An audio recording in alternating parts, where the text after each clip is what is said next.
Let's get it, 580 Sports Talk, back from the weekend. It's the Monday edition of the program on 580 WIBW, FM 104.9, online at 580WIBW.com, and in living color on the video stream on our YouTube channel, 580 Sports Talk, and on Facebook, WIBW News.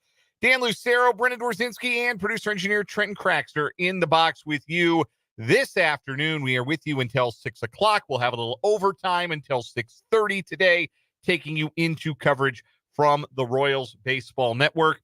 We've got a jam-packed 4 hours of show to bring you today from the Kansas Drive to Zero studio. If our show is in living color, does that mean the Wayans brothers are going to show up? I was aiming for, like, prime Jim Carrey myself. That's fine. Homie the Clown. Could live with that. Yeah, we could do that. We could do... What was his? Fire Marshal Bill? Yeah, that was his deal. In living color, live and in living color, in Technicolor, performed in front of it's not a live studio audience. Well, we are live. We are in a studio, and do have an audience. Yeah, so I'll count it. Yeah, we'll take that. Technically correct is the best kind of correct. It's a power trio for you today. Spencer Dupuis will be along a little bit later on. Folks, the Kansas City Chiefs, the two-time defending Super Bowl champions, are back in town, as long as town is St. Joseph, Missouri. Training camp is in full swing. Patrick Mahomes is throwing 50-yard darts, rolling the wrong direction to Xavier Worthy. Chris Jones is cutting jokes at the podium. They're back. The back-to-back champs are back and ready to go, and they are not our lead story on January 20 or on July 22nd. They will probably be our leading story in January. But on July 22nd, boy, I hope that will be. We are leading with the Kansas City Royals. We are going to lead with the red-hot Royals, who come out of the break and take care of business with a sweep of the Chicago White Sox to move within 5 games of the division lead in the Central and to regain a wild card spot over the Boston Red Sox. As it stands, the Royals are in the 6-team postseason field in the American League. They have won 55 of their first 100 games. The last 2 times they managed that feat, 2015 and 1985. Brendan, answer for the audience. What did the Royals do in 2015 and 1985? They won the World Series. I'm not saying, I'm just saying. So the Royals coming out hot from the break. Bobby Witt Jr. coming out magma hot from the break. We'll explain that phrase a little bit later on, and we'll talk about what Bobby Witt Jr. has done for this team. Our good friend, former host, Jake LeBon, he would often say this on the air, but off the air, he would say it even more often with regards to the Royals, particularly here in the last handful of years when the Royals were really bad. And he'd roll his eyes and look to the heavens and say, gosh, just get us to training camp. Mm-hmm. Be interesting until the Chiefs return. We don't need great. Just get us to training. Give us something to talk about until training camp. Jake, we did it. More accurately, they did it. They've done it. They have done it. The Royals have made it to training camp and then some. And with the weekend they had and the weekend that their competition for playoff spots in the Central and in the wild card had, this was an outstanding weekend for the Kansas City Royals. So we're going to start there today. But don't you fret. We are going to have a lot of Chiefs content for you today from the first weekend of training camp. Lots of news and notes to get to from there.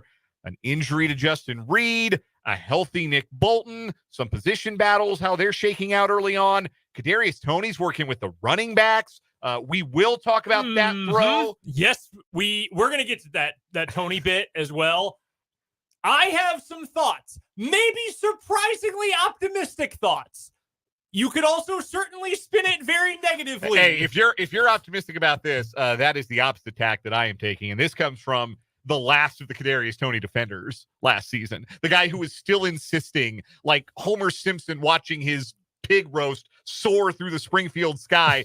There's still something salvageable here with Toney. It's still good. I would argue that it is both good and bad. It is good. It can be a good thing, or at least a useful thing for the Chiefs.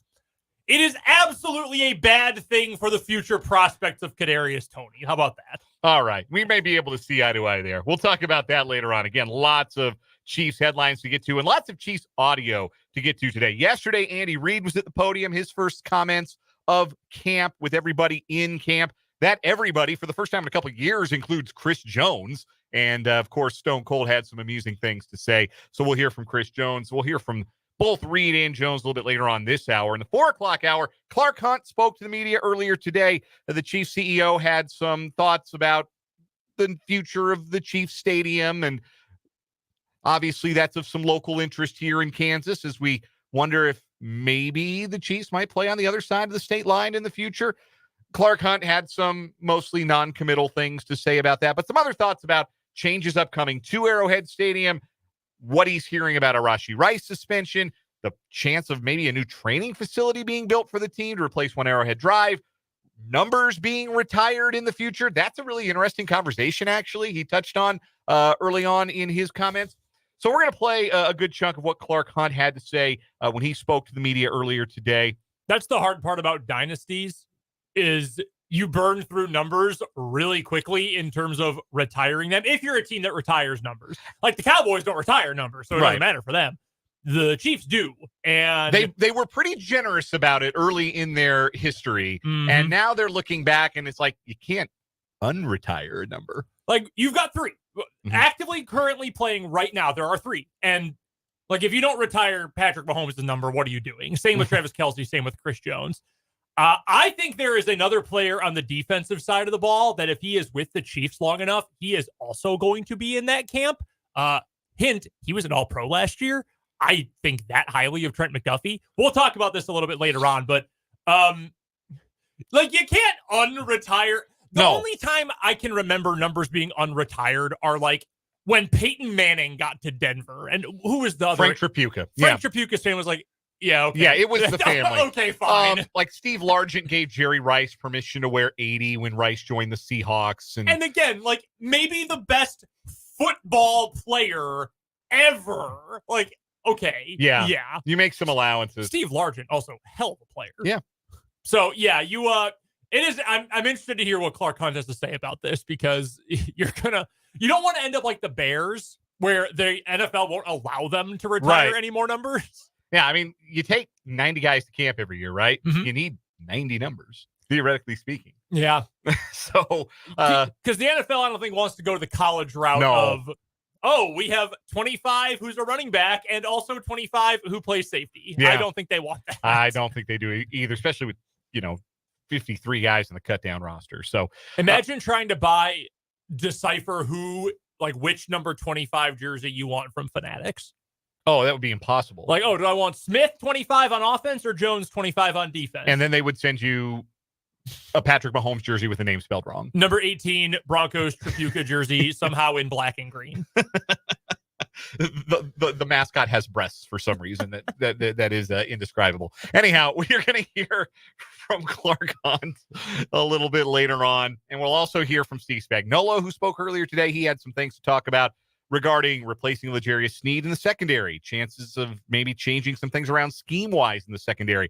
Had some thoughts about Spencer's guy, Najee Johnson, and Felix Anudike-Uzomah as well. So we'll hear from Spags. Also, Nick Bolton spoke today, and Nick Bolton was beat up way worse than anybody was letting on when he came back, especially from his injury last year. The wrist injury that we knew about that was a pretty gnarly injury. He was dealing with a lot of stuff last year, and he talks about it. So we'll run that audio as well. So lots of tape coming from Missouri Western, lots of Chiefs audio. You'll hear it from the sources themselves later on in today's show. Also on today's show, the things you've come to know and love from a Monday edition of 580 Sports Talk. We'll start a new week of What Is Wrong With You. We'll have some sports headlines. We'll bring you the good, bad, ugly from the weekend that was. We'll also talk to our good friend Matt Verderame, our NFL insider from Sports Illustrated. He'll join us at the bottom of the 3 o'clock hour for his weekly conversation. Excited to hear what he thinks about the early training camp developments, both with the Chiefs and across the league. You are, as always, invited and encouraged to be a part of 580 Sports Talk. There are multiple ways you can do that. You can text the program. The Top City Metal Supply text line is open for business, 785-272-9429. That's 785-272-9429. If you are watching the program on YouTube Live, we encourage you to check that out. Watch the show on YouTube. Again, 580 Sports Talk is the channel. You can jump in the live chat and interact with fellow listeners and your humble hosts on the YouTube live chat. You can also send us comments if you're watching on Facebook, WIBW News. That's a great way to interact with the show as well. We look forward to hearing from you on this jam-packed Monday. But we're going to start with the Royals.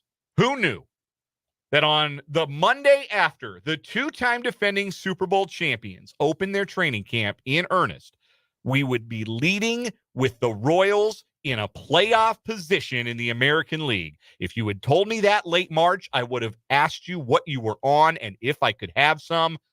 But here we are, the Royals at 55-45, 100 games in. They are in a playoff position in the American League. As it stands, they are, you can see it if you are watching on the YouTube live chat, 52.1% playoff odds entering today. Better than even odds that the Royals play postseason baseball.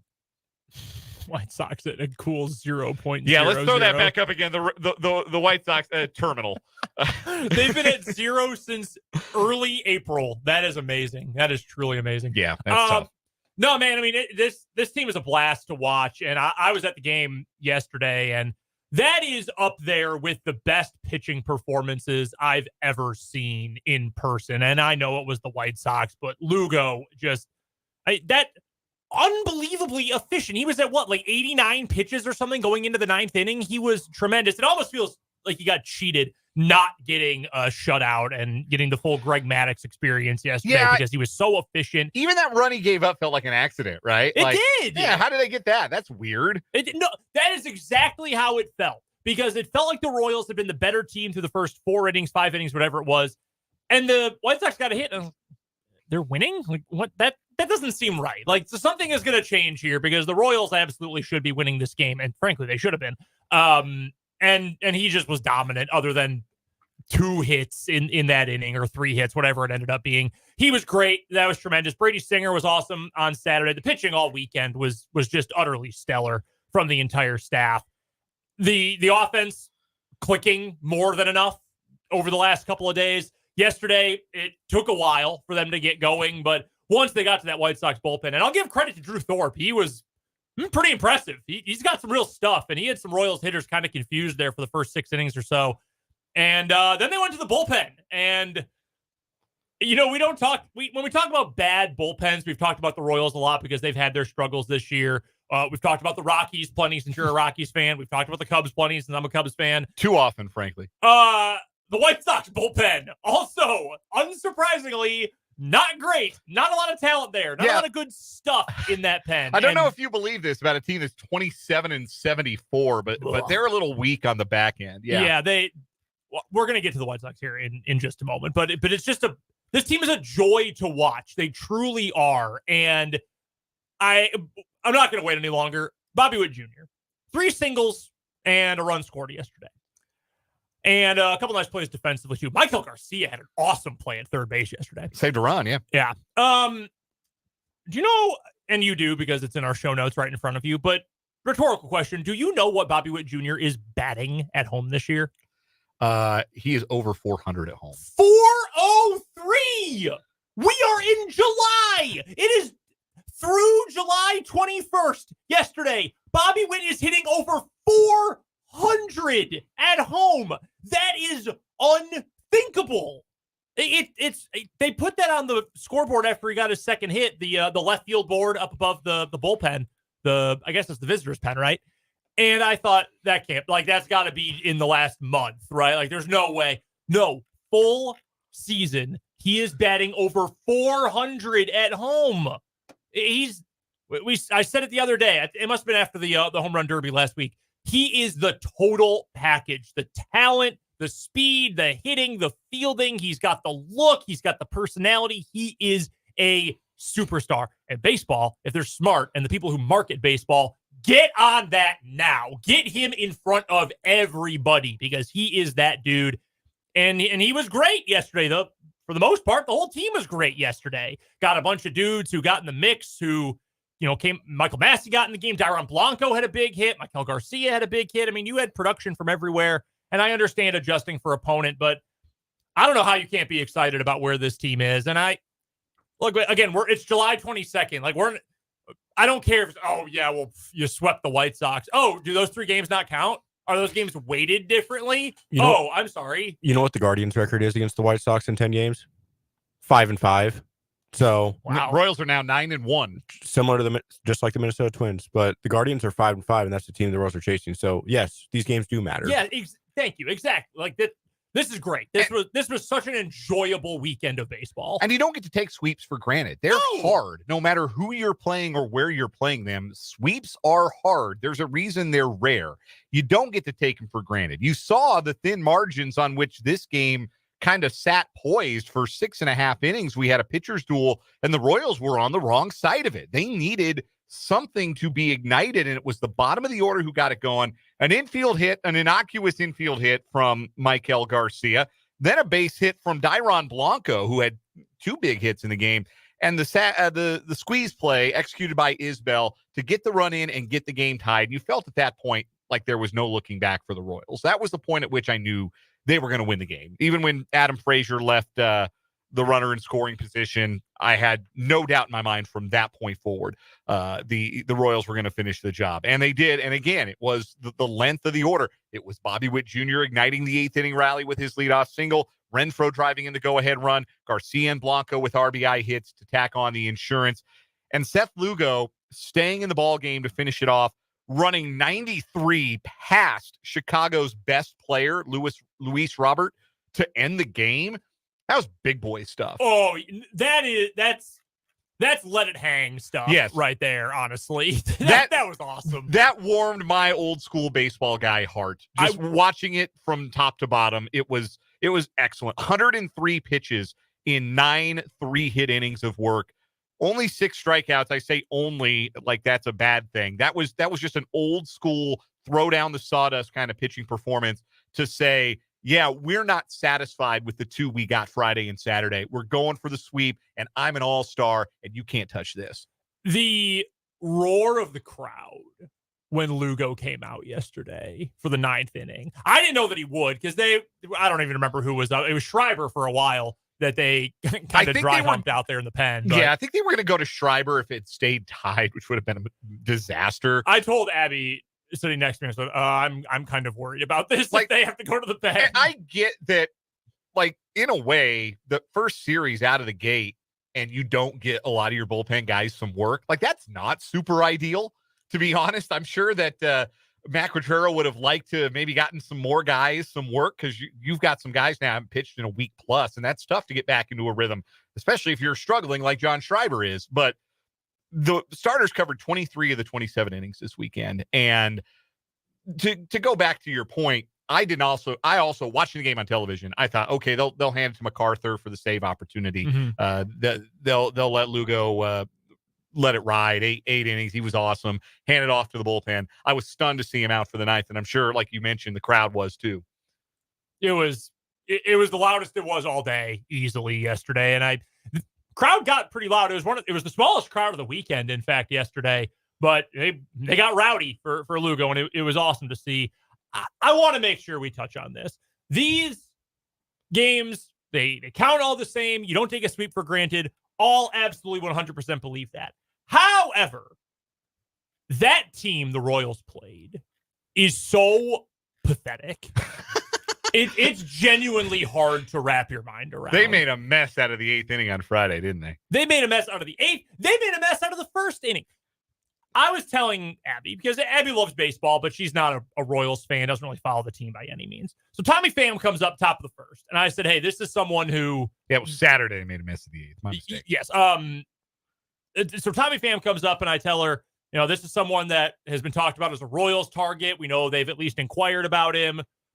He's had a pretty good year. The downside is, one, everyone hates him. He's the guy who got slapped over fantasy football a couple years ago. Correction. He slapped somebody. He did the slapping. He did the slap, yes. And 2, I think he's kind of a moron. Immediately, he gets a hit and then gets thrown out on the base paths to end the inning. And maybe this is like a confirmation bias because I don't like the guy. Maybe this is some other sort of bias because I witnessed it yesterday. I don't want him on this team because I think Tommy Pham is a legitimate bad vibes player. And the vibes, kind of the same reason that I didn't really want to bring Whit Merrifield back because of and that's not an option anymore, but how badly his tenure in Kansas City ended, like we talked about a couple weeks ago. I don't want to bring in someone who I know is going to jack that up. And I don't know about Taylor Ward. I don't know what he's like. That's a name we've brought up a bunch, but just as an example, I don't know what kind of guy he is, what kind of clubhouse person he is. No clue. But I know Tommy Pham is not liked by damn near anyone, anywhere he has been in his career, which is now, do you know how many teams he's played for now? Like 7 or 8. He's been in the league since 2014. He's played for 8 teams. Yeah. And what's funny, though, is like the Diamondbacks last year would have told you he was a great vibes guy. He helped them go to the World Series. Like, I think he's one of those guys that probably on a good team can be a good vibes guy, and on a bad team contribute to the bad vibes. Which is crazy. His career OPS plus is 113. He's been an above average hitter by a sizable amount and pretty much his whole career. And nobody wanted him this offseason. No one wants him. Nobody. He's also older than I realized. I didn't know he was 36 already. In fact, I think he just turned 36. Oh, no. Back in March. So, like, I would not want a player like that, because if I'm the Royals, I want to the best of my ability, keep things positive as much as possible. Don't throw a wrench into what has been such a great culture, such a great vibe for this entire season. And you don't need dudes who are so dumb, like baseball IQ. Maybe he's a genius off the field. I don't know. But like baseball IQ, I don't think is exactly Tommy Pham's strong suit. It's just bad teams are bad for a lot of reasons. Mm-hmm. And you saw, I think, all the reasons on display this weekend why the White Sox are particularly bad. You saw the main reasons, though, why the Royals are good. The starting pitching was outstanding all weekend. Waka great on Friday. Brady Singer as good as he's been all year on Saturday. The stars were stars. Bobby Witt Jr., the star of stars. Mm-hmm. And the Seth Lugo complete game, that's a moment. That's a capital M moment for this season. That's one that big crowd on a Sunday afternoon. They're all going to remember that game. And that's going to be one that as we come down to the wire and in this season, that's going to be one that stands out as a game that, oh man, the offense did it at the death, rallied in the 8th, and Lugo went the distance. First career complete game for Lugo, as Lenny Dawson, our pal, points out in the YouTube live chat. And Lenny asked this question about Seth Lugo's contract. Lenny, I have good news for you.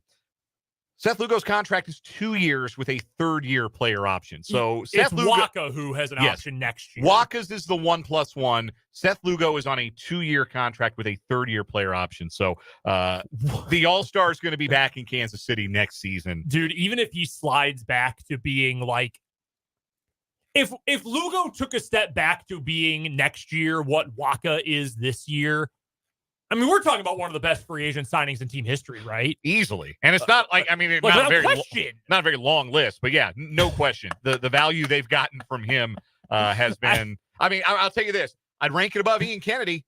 Or Jordan Lyles. I would agree with that. That's former Royal Jordan Lyles. That's true. I would agree with that wholeheartedly. I was actually having that talk with Abby when we were walking out of the ballpark yesterday, and I said, that even if the Royals, don't make the playoffs this year, whatever happens next year, this is already one of the best free agent signings in team history. Granted, that bar is pretty low. There hasn't been a lot of 2 incredible years, not a lot of greatness in the previous 30 before that. So the bar is fairly low, but this is something JJ Piccolo, if he ever got in hot water in like 5 years from now, he could say, yeah, but I signed Seth Lugo. Yeah. Look at that. Look at what I did there. I can do it again. Do you put Seth Lugo over Edison Volquez? I mean, in terms of production, I think I would. Even though Eddie led you to 2 postseasons and was your game 1 you starter. won a World Series with Volquez. And he was your number 1. Yeah, contextually, that's hard to beat. But as far as like, I don't think he was ever a legit Cy Young candidate, though. I'll tell you, as far as like value, like dollars per win, I'm having a hard time thinking that Lugo's not better than that. He's been absolutely fabulous. 12th win of the season yesterday, and he goes the distance. And again, it was a great weekend for the Royals in the context of Cleveland losing 2 out of 3 to San Diego. Their wheels are starting to fall off on offense. Minnesota loses a pair to the Brewers in interleague play. Boston loses 2 out of 3 at Chavez Ravine to the Dodgers. So the Royals, as it stands today, are in a mathematical tie with Minnesota. They're a game up in the win column, but a game back in the loss column. A mathematical tie for second, a virtual tie for second in the American League Central. 5 games behind Cleveland, 1 game up on Boston in the East. Houston and Seattle are having a mid-off out west. Tampa Bay is just going to be content, I think, to tread water around 500. It feels pretty good today to wake up on July 22nd, 2024, see the playoff odds back up over 50%. It's good to be a Royals fan. Yeah, the Red Sox got swept. My mistake. The Twins got swept, and then the Guardians lost 2 out of 3. They were one Padres win away from a perfect weekend because you got to sweep. You know, yeah. They were one Padres failure away from almost a perfect weekend standings wise. We will take a break here, our first break here on 580 Sports Talk. On the other side, Bobby Witt Jr. is hot at the plate. How hot is he? We'll tell you and ask what might have to happen for him to win an MVP award. Plus, we're going to visit the DM Injury Law Royals ticket window at some point today, so you might want to be listening for your chance to win Royals tickets to tomorrow night's game. And we've got some Chiefs audio coming up later this hour. We'll hear from Andy Reid and Chris Jones. It's all coming up, hour number 1 on this Monday edition of 580 Sports Talk.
.235, just getting rolling on this Monday edition of 580 Sports Talk. Dan, Brendan, Trent, and the squad with you to start. Spencer will be along later on. Bobby Witt Jr. in his last 15 games is hitting .508 with an .864 slugging percentage. Is that any good? It's not bad. The White Sox had no idea what to do with him. Like, no idea how to pitch him. It was just hope he hits it at somebody. I thought that Bobby Witt Jr. would have a good year. I did not see him becoming like almost impossible to pitch to. Mm-hmm. Like he's come so far in such a short amount of time when it comes to putting at bats together. Like, he's never going to be a guy who walks 100 times a year, and that's fine. He does damage when he puts the bat on the ball, and he's got enough lineup protection that you got to pitch to him still. Mm-hmm. But he hits to all fields, runs like a deer. He's up to 337, which is second in the American League. Steven Kwan's at 346. And I got to thinking, if he wins the batting title and the Royals make the playoffs, could he sneak the MVP away from Aaron Judge? I don't know that the answer to that question is yes, but the fact that it's a question, just that's how hot Bobby Witt Jr. has been at home. We talked about the number. He's hitting 403 at home. He's been this hot the last 2 weeks as the Royals have gotten back into a playoff place. It's going to be a conversation. I think if he plays all 162 and he leads the league in hits and he steals 30, 35 bags and he wins a batting title or second in the league in hitting, like, we're going to have a conversation. I would agree with that. I would agree that there would have to be a conversation. I frankly don't think that's going to happen unless Judge gets hurt. I don't, unfortunately, see a way that it ends any other way. Yeah, right now it's Judge in a walk. He's Yeah. the leader in both of the major wins above replacement metrics. He's got 35 home runs, 89 runs driven in. He's been 108% better than the league average in OPS. Yeah, I mean, he leads the majors in homers, RBIs, on base, slug, OPS. He's best in the American League in total bases.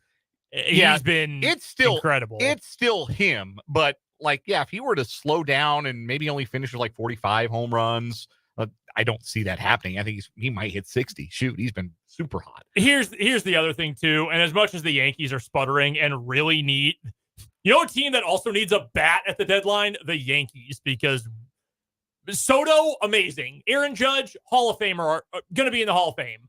The rest of that offense, yikes. They have, I think, still been giving regular at-bats to DJ LeMahieu. Who, DJ homered today. Good for him. Cub and Rocky, great. That'll raise his OPS from 471. I caught the end of the Yankees game yesterday. You know what the record is coming in today over their last 30 games?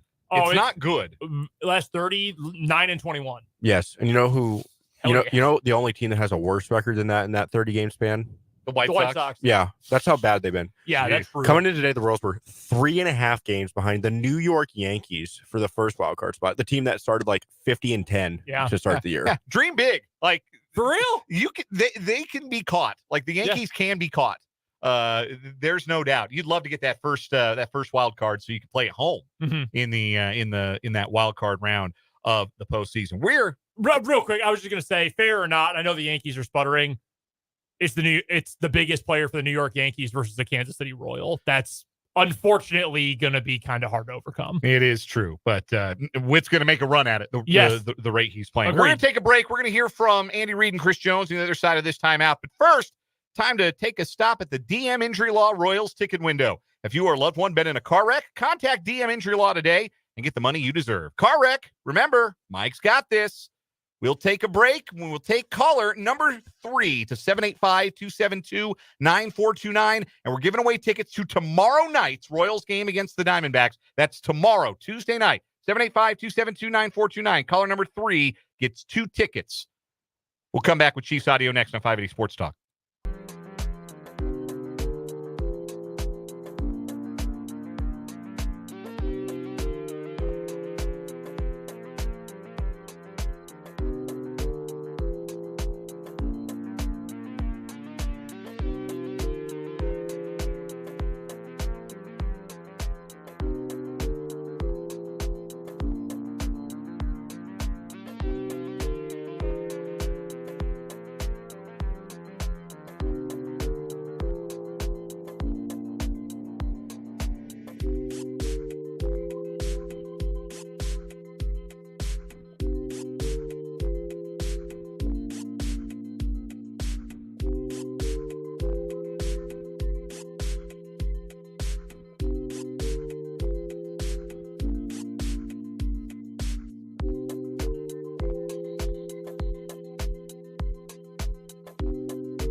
Lots of audio from today at Chiefs camp. We're going to hear it later on in the show. Clark Hunt spoke at length. Some news about what the Chiefs might want to do about their stadium and maybe a new training facility coming down the line. We'll also hear from Steve Spagnuolo and Nick Bolton later on in the show. But yesterday, after the first full day of practice with fans in attendance and all, Andy Reid and Chris Jones spoke to the media. We're going to hear from them first. Let's hear from Big Red. Some new stuff for the rookies, and they were able to handle what they had learned last week and coming in earlier in the week and then today. So I'm happy for that. Both sides of the ball, I thought, competed well. Special teams looked good. Ariza looked like he was booming it out there a little bit. And so good day for that. Time's yours. Really had a big day today. A couple last catches. What did you see so far from the kid again? Yeah, he's been working hard. Looks like his hamstring feels better. We just got to keep him going here and keep learning. We're just one install into it, and they've got 12 of them. So it's he's got a lot more information coming at him, and formations and shifts and motions and all that stuff. So, but he did a nice job today. Yeah. But those rookies and the new players that come in, what have you told them, but what have other players told them about how you operate your camp? Yeah, well, Rashid tells them, for the receivers, listen, you got to run. As a receiver, you have to be able to run and sustain your speed throughout a practice. And yeah. So from that standpoint, the veteran players take care of that. They tell them that if I'm standing up there telling them that it's, you got to be in good shape, then you better believe it, right? And so they, for the most part, the guys, they ran well yesterday in the testing. So it looks like they're in pretty good shape. Brown was back returning punts. Do you anticipate that he might play some special teams? Yeah, he might. We give everybody a chance back there, and he's so talented. But if you can get a couple, 3 guys that can do that, you feel comfortable with them. That's a pretty good thing. So we asked him to get back there, and he wants to do that. He wants to play, and he's got a great attitude. What's your expectation for Kadarius Toney in this camp? Yeah, so he worked today. Did a good job when he was in there, and we'll see. Just like the other guys, he's in there competing. We'll see how he does. Coach, do you have an updated timetable on Justin Reid and just what's going on there? Yeah, listen, we're just day by day in it right now, and see how he does. He's very honest with you, and he's not going to hide anything. He's going to make sure he tells you how he's feeling, and so we trust him with that. And then, our Rick will take care of the rest of that. Yeah. Coach, you mentioned guys competing. It seems like Carson stepped right in and has been doing his thing. Yeah, Carson's done a nice job. He's got a good way about him. He's got good vision. He's a good football player. We're glad to have him here. Yeah. And I was going to just ask you about McCole Hardman. I don't know if we've talked to you since he's re-signed, and just veteran back in camp. What are your expectations for McCole? Yeah, he's got a great attitude. For a guy returning with the 6 years of experience that he has, or going into 6 years of experience, he's got an idea how things work. He's smart. He knows the routes and the ins and outs of the routes. So, and he's a good communicator, so he's able to talk to the guys, and then he's working his tail off. So I give him credit for how he's approaching. He's been in my family for Andy, 20 years. I know BJ is not going to be in camp right now. Is he here or is he just at home? He's not at home, but he's having some stuff done. Yeah.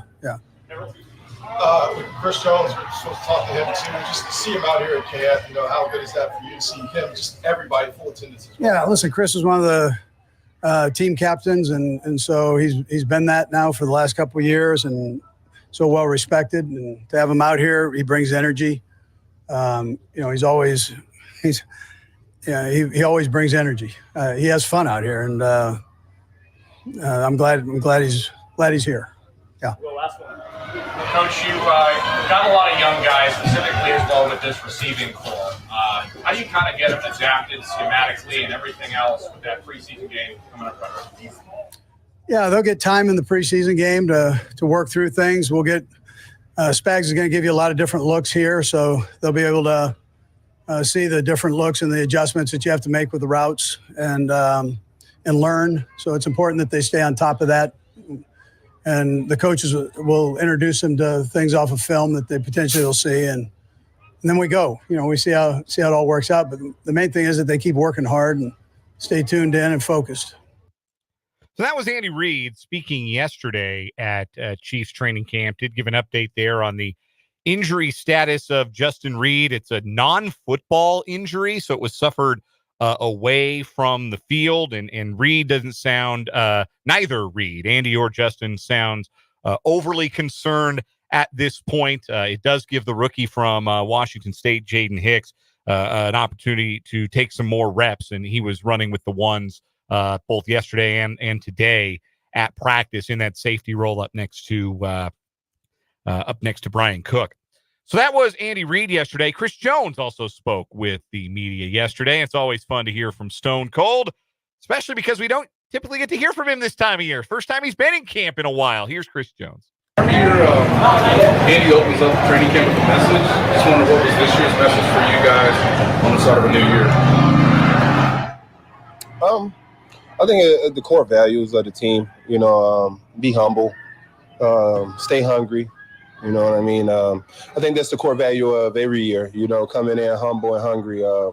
It's a new year, new beginning. We got a new team. Last year's team was successful in accomplishing the overall goal of winning a championship. And this year it's all about new challenges, man. We got a lot of new guys, a lot of new challenges ahead of us, and we're excited for it. Any arguments for getting these days off? Listen, man, I just hope Coach Reid feeling it in his heart to understand. 30 hit different, right? I was just talking to someone comparing me and Travis, and I was telling him, Travis' job is a little more easier than mine because I'm fighting 300 pounds every play. And Travis catching the ball, fighting 135, 140 pounds.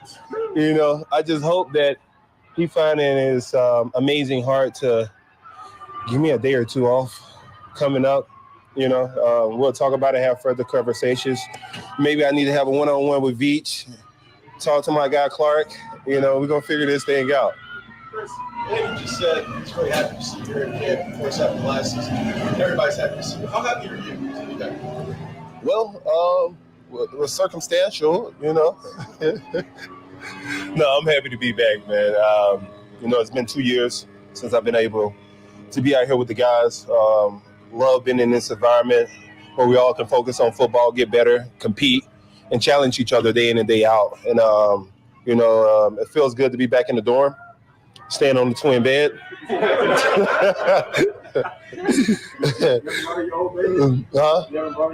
Yeah, it's a queen. I haven't slept on a queen bed in decades, but it feels good.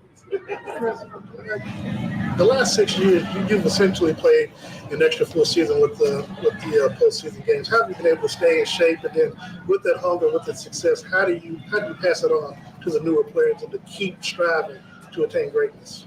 Yeah, you basically said I played 10 years in the league. That's exciting. But when you look at it as it's a plus, right? Because with those games, it comes rings, right? It comes an opportunity for a ring. So don't really look at it like that. I think my mind frame is always to be the best I can be. I strive for DPOY every year. It's a commitment to myself that I make, and also challenging myself to make my teammates better. And I think no matter how much the money is, how much money I'm making, how much money I get, my morals never change in football. I play football because I love the game, not for anything else. Chris, Felix's second year, what do you anticipate growth-wise from him in this coming year? For who? Felix? Oh, he's coming along, man. He's making strides.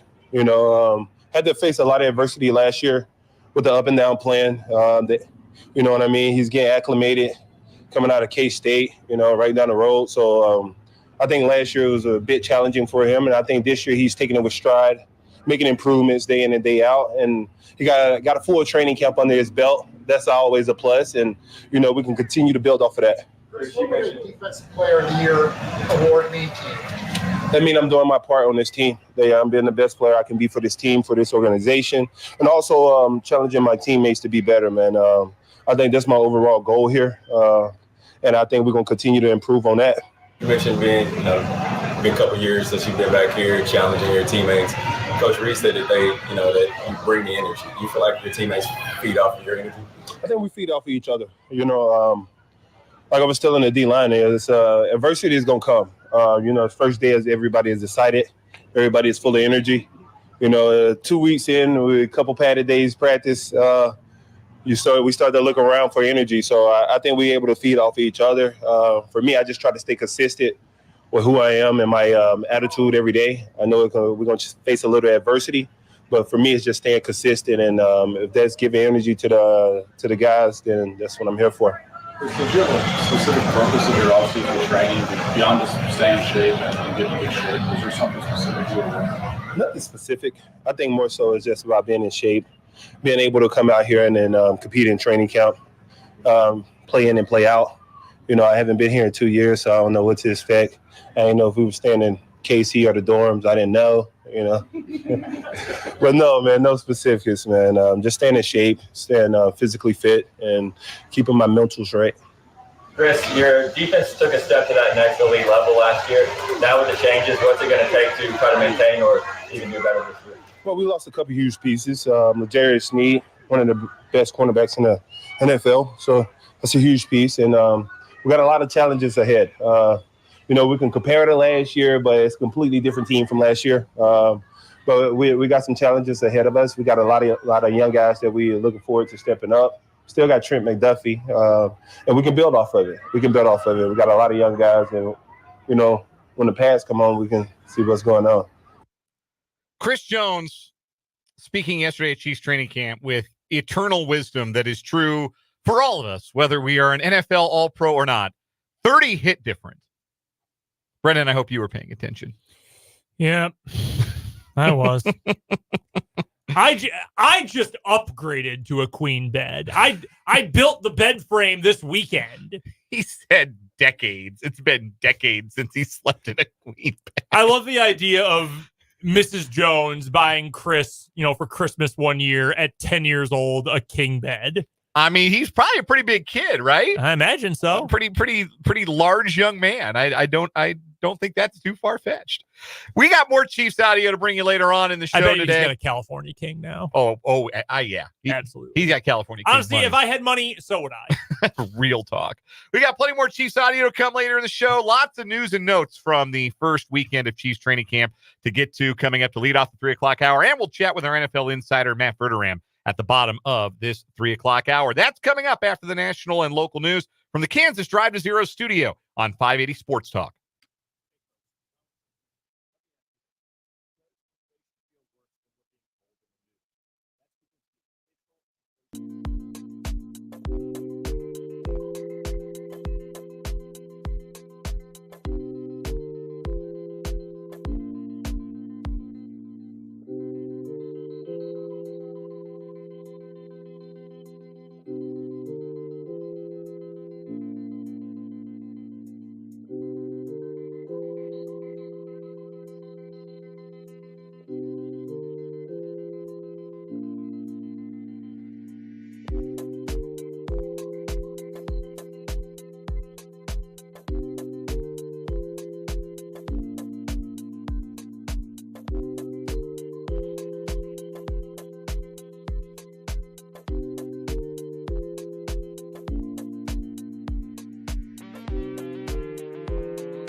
Let's get it. Hour number 2, 580 Sports Talk. Monday afternoon, July 22nd. Dan Lucero, Brendan Dorzinski, and Trenton Kraxner with you this afternoon on 580 WIBW, FM 104.9, online at 580WIBW.com, and the moving pictures as well on our YouTube channel, 580 Sports Talk, and on Facebook, WIBW News. However you are consuming the program today, we appreciate you doing so. Appreciate you being here today for 580 Sports Talk. Top City Metal Supply text line is open for business. 785-272-9429 is that number. From construction sites to renovations, from the farm to the garage, Top City Metal Supply understands the value of precision and cost efficiency. No more wasted materials, no more wasted money, just metal cut to the exact size you need. Top City Metal Supply, South Topeka Boulevard, just north of Forbes Field. Still to come on today's show, lots of audio from today in St. Joe at Chiefs training camp. Clark Hunt spoke to the media, had plenty to cover as far as off-the-field dealings with the Chiefs, specifically the stadium conversation and the chances of maybe a new training facility for the Chiefs in the not-too-distant future. We'll also hear from Steve Spagnuolo, Chiefs defensive coordinator. He spoke earlier. So did Nick Bolton, middle linebacker for the Chiefs. We'll hear from them all in the 4 o'clock hour. We're going to talk to our NFL insider, Matt Verderame, coming up at the bottom of this hour. Matt Verderame from Sports Illustrated, SI.com, the Matt Verderame Show on Patreon. You get Matt's thoughts on the early developments from Chiefs training camp and other training camps around the league. It was a busy weekend of NFL news. A lot going on. Your favorite team's quarterback's not in camp.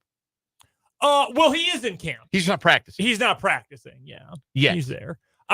Man, I nearly freaked out reading some of the reactions from the dumbest Packers fans I know today. Oh, my God. Yeah. But yes, he is not practicing. Yeah, something's getting done there, probably sooner rather than later. But it was Brian Gutekunst went on Cheesehead TV, which is a fan site, essentially. It's been around for forever. But he went on there. He's gone on a couple times. And he said, Kenny Clark, we're not touching Kenny Clark's contract until we've got a deal done with Jordan Love. Well, Kenny Clark signed a new contract yesterday. Yes, he so did. Read between the lines. I don't think Jordan Love will be "quote unquote" holding in all that long. No, certainly doesn't feel like that's the case. And to be frank, let's be totally honest here. If you told me, "Hey, we just got to cross some T's, dot some I's, and you'll make $55 million a year, 150 up front or whatever," but if you get injured, that all goes away. I wouldn't even show up to meetings. Like, I might get in a car accident, bro. Sorry. Yeah, I'll Zoom. This is a hold in by mutual consent is what it feels like. They're just dotting the I's and crossing the T's on that one there in Green Bay. We'll get Matt Verderame's thoughts. One rumor out there says it's going to be the richest deal for a quarterback in the history of the NFL, which would be quite a glow up for a guy the Packers gave a 2-year kind of prove it extension out of his rookie contract. Yeah. Surely you concede he's earned it. We'll get Matt's thoughts on that, the surprise retirement of Shaq Barrett, how that impacts the Dolphins, and some other NFL news and notes as well. Always fun to cover the league with Matt. We'll talk to him at the bottom of this hour. Also do good, bad, ugly from the weekend as well. That's coming up here on 580 Sports Talk. But we began with the news and notes, the bric-a-brac, if you will, from the first couple of days of Chiefs training camp. And we have to start with that throw. And if you're on social media, you know exactly what I'm talking about. I saw a tweet about it before I saw the video.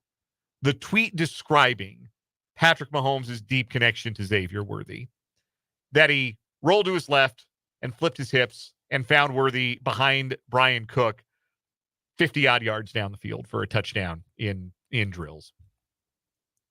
The words on the page, the words, me saying it doesn't do it justice.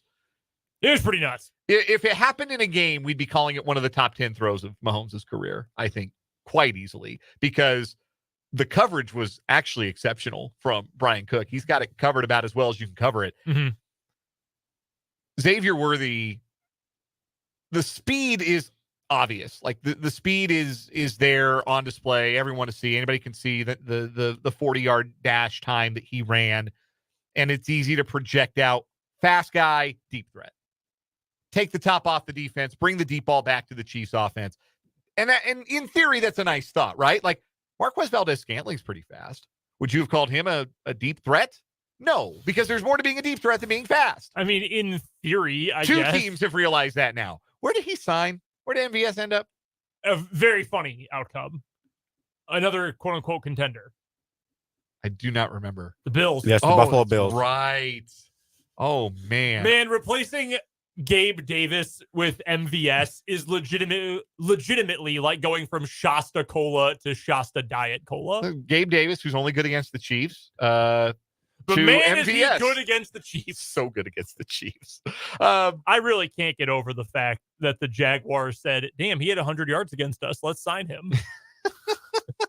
That to be fair, that's a lot of how the Jags have done business for the last decade and a half. It is. Why? Nate Tice of Yahoo Sports called it out. He said, this is how they do business. It's what they did with Christian Kirk. He had 100+ yards against them, and they said, we got to pay this guy. It's hilarious, honestly. So, as I was saying, it's one thing to be fast. It's great to be fast. Being fast alone doesn't make you a deep threat.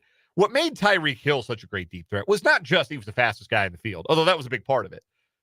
Tyreek Hill made in route and honestly in midair adjustments as well as any receiver, and still does make those adjustments as good as any receiver you've ever seen. It's why he's going to Canton. Not just because he's the cheetah, because he can outrun everybody on a football field. Because when the ball's in the air, he knows how to adjust his route. He knows how to adjust his body. He knows how to fight off the defensive back. He knows how to jump, how to time his jump. He knows how to make that play. Track the ball in the air, however you want to say it. That's what makes Tyreek Hill great.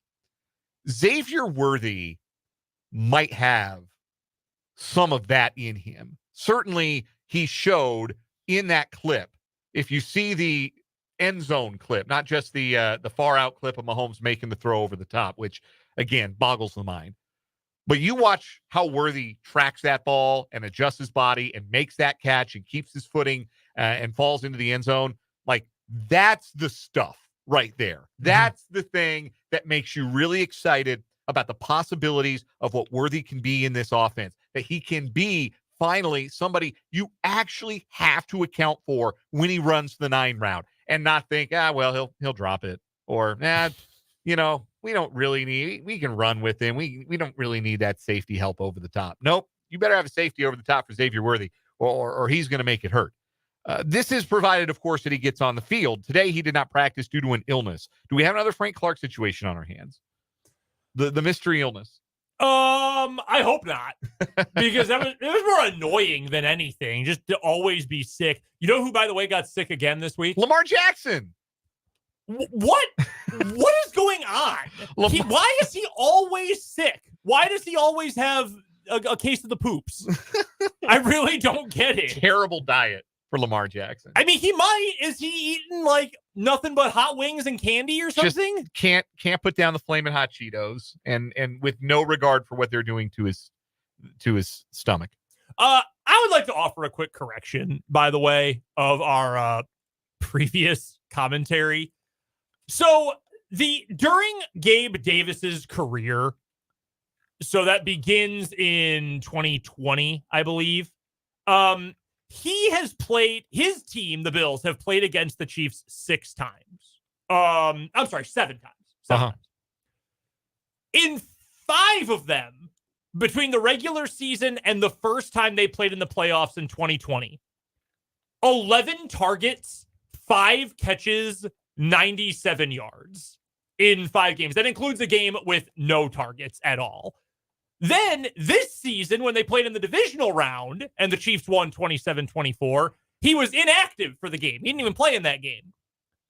2021, we all remember the 13 seconds a game. He had 8 catches, 10 targets, 201 yards. 4 touchdowns. 4 touchdowns. So he had 4 times as many touchdowns and more than twice as many yards in that one game as he actually has in 6 other career games against the Chiefs. So actually, he sucked against the Chiefs too, except for one evening.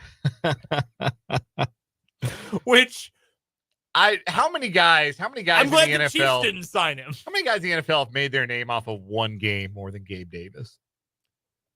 Because that's the one. Oh man. We should save that for tomorrow. That's a great question. Maybe Alvin Harper. Didn't Alvin Harper have one monster game for Dallas? Well, if we're talking payday, Matt Flynn. Oh, yeah. Matt Great Flynn answer. against the Lions in a meaningless. Green Bay had wrapped up the number 1 seed. They were 14-1 entering the final game of the year. Matt Flynn threw for 480 yards and 6 touchdowns against the Lions in like 10-degree weather at Lambeau and got a legit guaranteed contract from the Seahawks. 3 years, $20.5 million, $9 million guaranteed, 0 starts because that was the same offseason they drafted Russell Wilson. I don't think he made it through the season.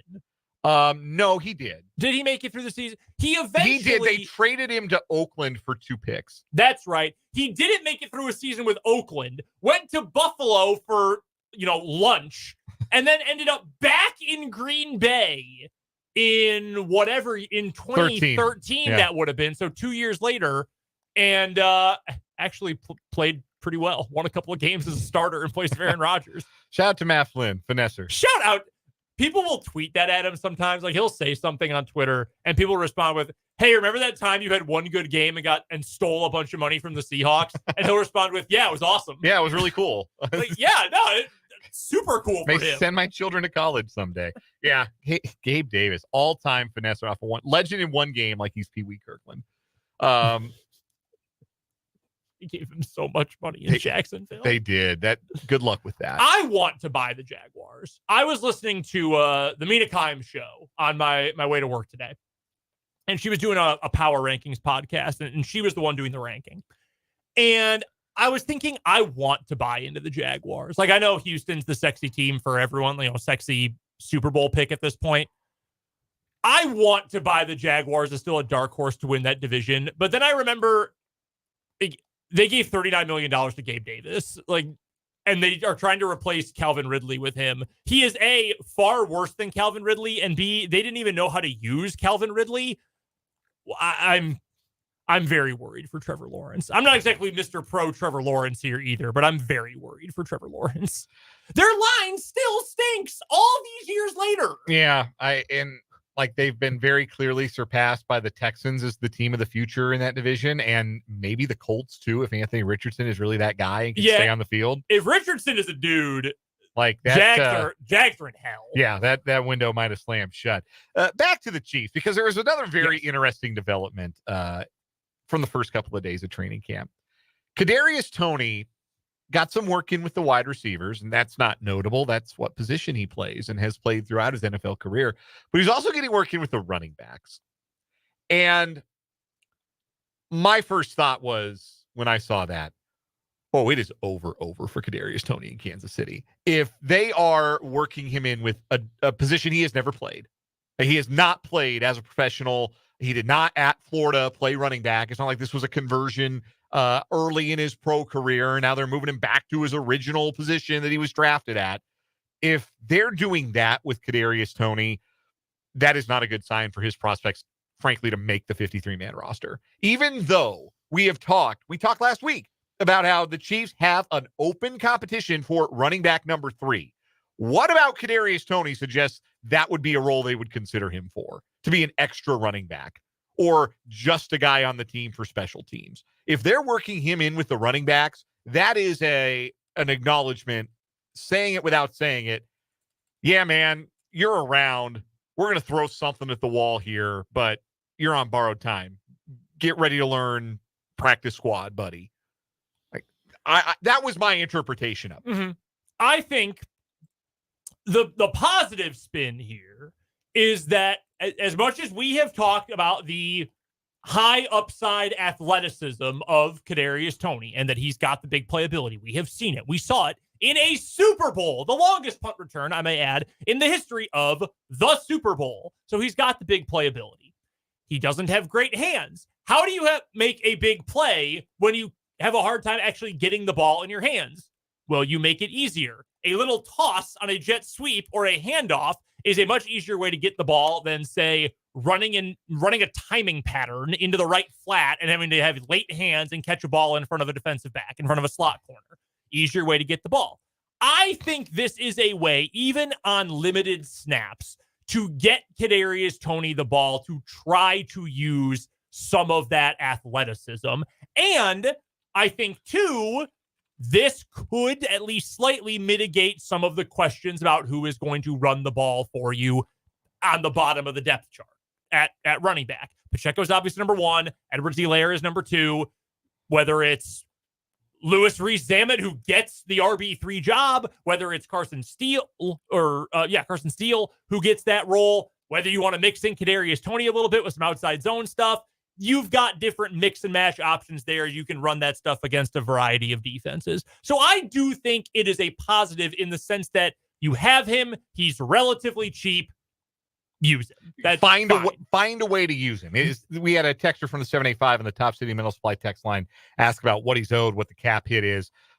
It's all the same because he's on the final year of his rookie contract. Didn't get the 5th-year option picked up. Just a shade over $2.5 million on the base salary. That's his cap hit. That's his dead cap. It's less than 1% of the league salary cap total, what he's making. Yeah, there are worse ways to fill out, the 46th active guy on game day than a guy like that. So I think that's the way you look at it positively. We have him. He's cheap. It's not really valuable to us right now to get rid of him because we're not going to replace him probably with someone better right away. Let's just find a way to get him the ball. If it works, great. And if it doesn't work, you're no worse off than you are right now. I mean, nothing functionally changes about your offense. Right. So that's the positive spin. Here's the negative spin.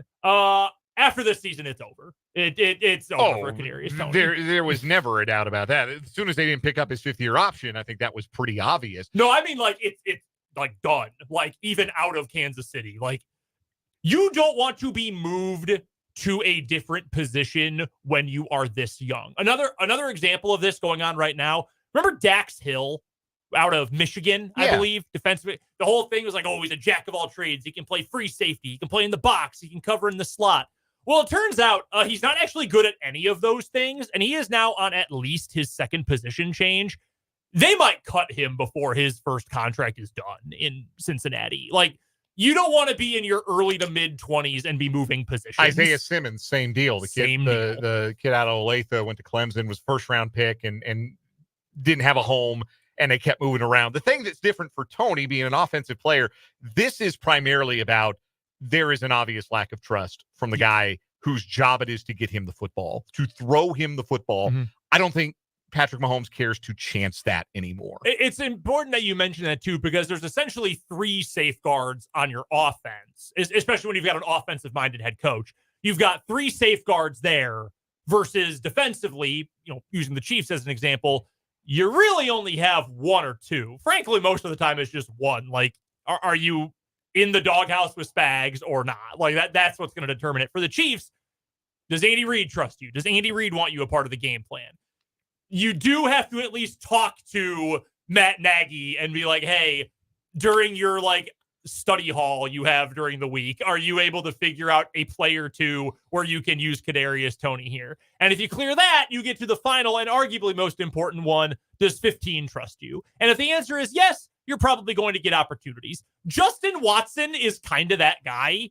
Like, he hasn't had nearly the basket case problems that Kadarius Toney has. He is also super cheap, but hey, there's only so much he can do. Like, Justin Watson's route tree is pretty much go route and post route. There's not a whole lot of intricacy to what you're doing with Justin Watson, but Patrick Mahomes obviously has some kind of connection with him. So he is going to continue to be on the field for, this year there's a better wide receiver group, but probably, 30+% of the snaps. He does not feel that with Kadarius Toney. Rightfully, he does not feel that with Kadarius Toney. And thus he is being relegated to something else. I remember an example from another team of this. Amari Rodgers was drafted in 2021 by the Packers. And during his 2nd training camp, I believe it was, maybe it was his 3rd even. No, it was the 2nd. It was going into the 22 season. A reporter asked Aaron Rodgers during camp, how's Amari Rodgers coming along? Aaron Rodgers' response was, well, he's there. That was it. That was it for his career. Amari Rodgers is now a top-tier receiver in the USFL. Like, that ended his career. If that dude, if Kirk Cousins doesn't trust you, okay, coach might have some say. Maybe you can make it work with a better quarterback. There can be a team that looks at you and says, well, we got a better quarterback situation than that. Maybe we can bring him in and unlock that talent. Exactly. That's what the Chiefs thought with Kadarius Toney in the first place. Exactly. That's why they were so tempted to go out and get him from the Giants in the first place, and it hasn't worked out. And if you can't make it work with that guy throwing you the ball, if that guy, the guy in the whole league, can't trust you, then who the hell else is going to be responsible or better at getting you the ball in space? Here's an argument, though, based on what you just mentioned there. I think it has worked out. Like, he made two gigantic plays in Super Bowl 57 to help them win that game. Yes, they do not win that game without him, and I think that makes the trade worth it. Like, I don't think it goes down in history as like the worst transaction Brett Veach has ever made. You win a Super Bowl, anything you did to make that happen was worth it. And the fact that this past season, as bad as he was and as unplayable as he was, they still won the Super Bowl. So it ended up being a wash. Yeah. It didn't even matter. Yeah, it's wild. I think it's a win. I think he's been a plus for this team overall, which is kind of insane to think about. Yeah, I do wonder how secure that roster spot is, because I don't know if they're going to keep a guy just to return. I mean, if they do, I think it's him. I think he would be the one guy on this roster who I would say offers enough upside as a return man, particularly a punt returner, that he would be worth keeping just to do that. But can you do that on a 53-man roster? Have a guy who that's his only job. You've got but so many spots for specialists. You need somebody who can help you in other ways. And maybe this is the Chiefs looking at him and saying, look, we really want to keep you as a punt returner. We really want you to justify your existence on this roster. But the problem is our quarterback doesn't want to throw you the ball anymore because you are Roberto Duran. You are hands of stone is what you are. What is, Jerry Maguire. This is the Jerry Maguire moment. Help me help you. Right. We are giving you so many chances. Help us help you keep a job. We'll take a break here at 580 Sports Talk. The good, the bad, the ugly from the weekend that was is coming up from the Kansas Drive to Zero studio on 580 WIBW.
Good, bad, ugly here on 580 Sports Talk. We recap the weekend with the good, the bad, and the ugly. My good for the weekend, the video game. Got College Football 25. Got to play around with it a little bit. I was still not prepared for what a head rush it is. Like all those years of playing NCAA football back in the day, and knowing that, okay, maybe they got the skin color backwards on purpose and the hair's not quite right. And it says that he's from Texas instead of being from Kansas. But hey, halfback number 4 for Kansas, I know who that's supposed to be. Mm-hmm. Wink, wink, nudge, nudge. Nah, man, that is Devin Neal from Lawrence, Kansas, with the right haircut, plays like him. Mm-hmm. That's just such a trip to this day. And it was also wild because I got to play around with it. I played as K-State, I played as KU, played a couple of random games. It's just wild to see like kids we've covered in this area on the game, like playing as Desmond Purnell, playing as Kai Thomas at Kent State or Jaquez Barksdale at Buffalo. Like pretty cool. Yeah. Deshaun Hanukkah, unfortunately, not going to get to play for KU this year, but he's in the game and on that KU roster. Can we put a portal together and get as many Topeka guys on one roster as possible? I'm saying, like, that might be the reason to do Ultimate Team, right? Yeah. Get all the Northeast Kansas kids on one team. Might not be any good, and I certainly don't want to play, take it. Might not be as good as, like, the online teams. They're 99 and everything, but it'd be fun for me. Get a lot of running back. A lot of offense. Yes. That'd be a big plus. That's for sure. No, the game is sick. I enjoyed playing it a lot this weekend. That's my good. What's your good, Brandon? My good. What a day at the ballpark yesterday. One, Seth Lugo, just that was masterful. That I've been telling folks in the YouTube live chat throughout the day. That's among the very best pitching performances I've ever seen in person. He was nails. Got to go. It was MIAA day at the case. That was really fun. And hit the peanut on the way home. Oh, there you my go. God. It is so good. So good. If you've never been, what's wrong with you? Go get the wings. They're delightful. Outrageous wings. My bad. I played golf on Saturday, and out of respect of people's privacy, I'm not going to say where or not going to say when, but the group I was playing with my father-in-law, my brother-in-law, we were behind a couple. You don't have to be great to play golf at a public course. Nobody's saying you have to go out and like shoot in the 70s to play and have a good time. You hack it around in the 90s or struggle to break 100. Now, golf's for everybody. You can be bad. You can also sometimes play slow, deliberately. Totally understand that. Like sometimes you take a little longer, takes you longer to get to your ball. Understand, we're not in a hurry. That's why we're playing golf in the first place. Mm-hmm. Bad and slow and oblivious to the fact that you're holding up the rest of the golf course, that's a problem. Yeah. There's a couple in front of us that, I mean, they were playing croquet more than they were playing golf. The ball was not getting in the air. And they were parking their cart in the wrong place. You're having to walk like 40 yards backward to get to their cart and then clear for your approach. Like no clue about etiquette, anything. That was an excruciating experience. We ended up just pulling in front of them. Like we skipped a hole and came back and played it later. So we did not have to be behind that group anymore. Smart. No, they should have let you through. They should have. They had no clue. They were clueless about golf etiquette. And we knew they weren't going to wave us through. So we just waved ourselves through. That was my bad. That's the way to do it. My bad, man. You can't win by 1 point over South Sudan if you're Team USA. I know it was an exhibition, and hey, that South Sudan team had some ballers on it. It had some dudes that you've heard of, at least in Big 12 country. I know you've heard of Mariel Shayok before. Dog, you can't win 101-100 over South Sudan. Come on. As we speak, they're in a dogfight with Germany. The U.S. men's national team. I think some of this is Steve Kerr is intentionally being obtuse with his lineups to just try out new things before they get pedal to the metal. Come on, guys. Come on, Team USA. Yeah, that was pretty bad. My ugly. This has been a rather temperate and rainy summer by the standards that I've grown accustomed to since I moved to Topeka in 2016. It's as wet a summer and as cool a summer as I can remember. It also means the mosquitoes are out. I have never had worse luck with mosquito bites in my life, man.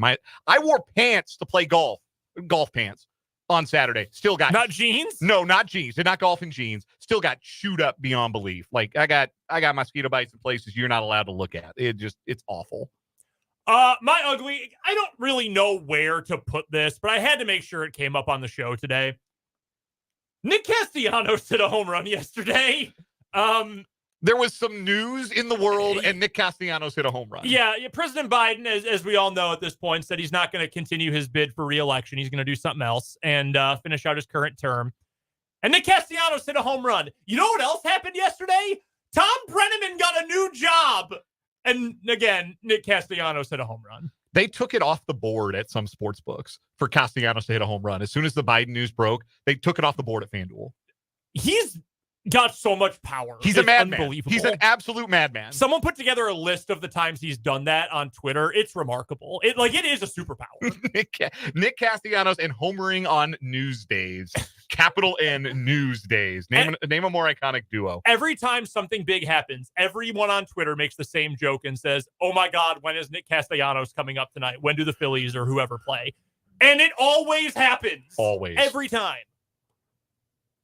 Not really ugly, but I had to bring that up. Yeah, pretty incredible sense of timing for Nick Castellanos. We'll take a break here on 580 Sports Talk. Matt Verderame joins us next.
In a moment, we'll be joined by Matt Verderame, covers the National Football League for Sports Illustrated and SI.com. Also appears on That Football Show on the KC Sports Network and the Matt Verderame Show on his own Patreon as well.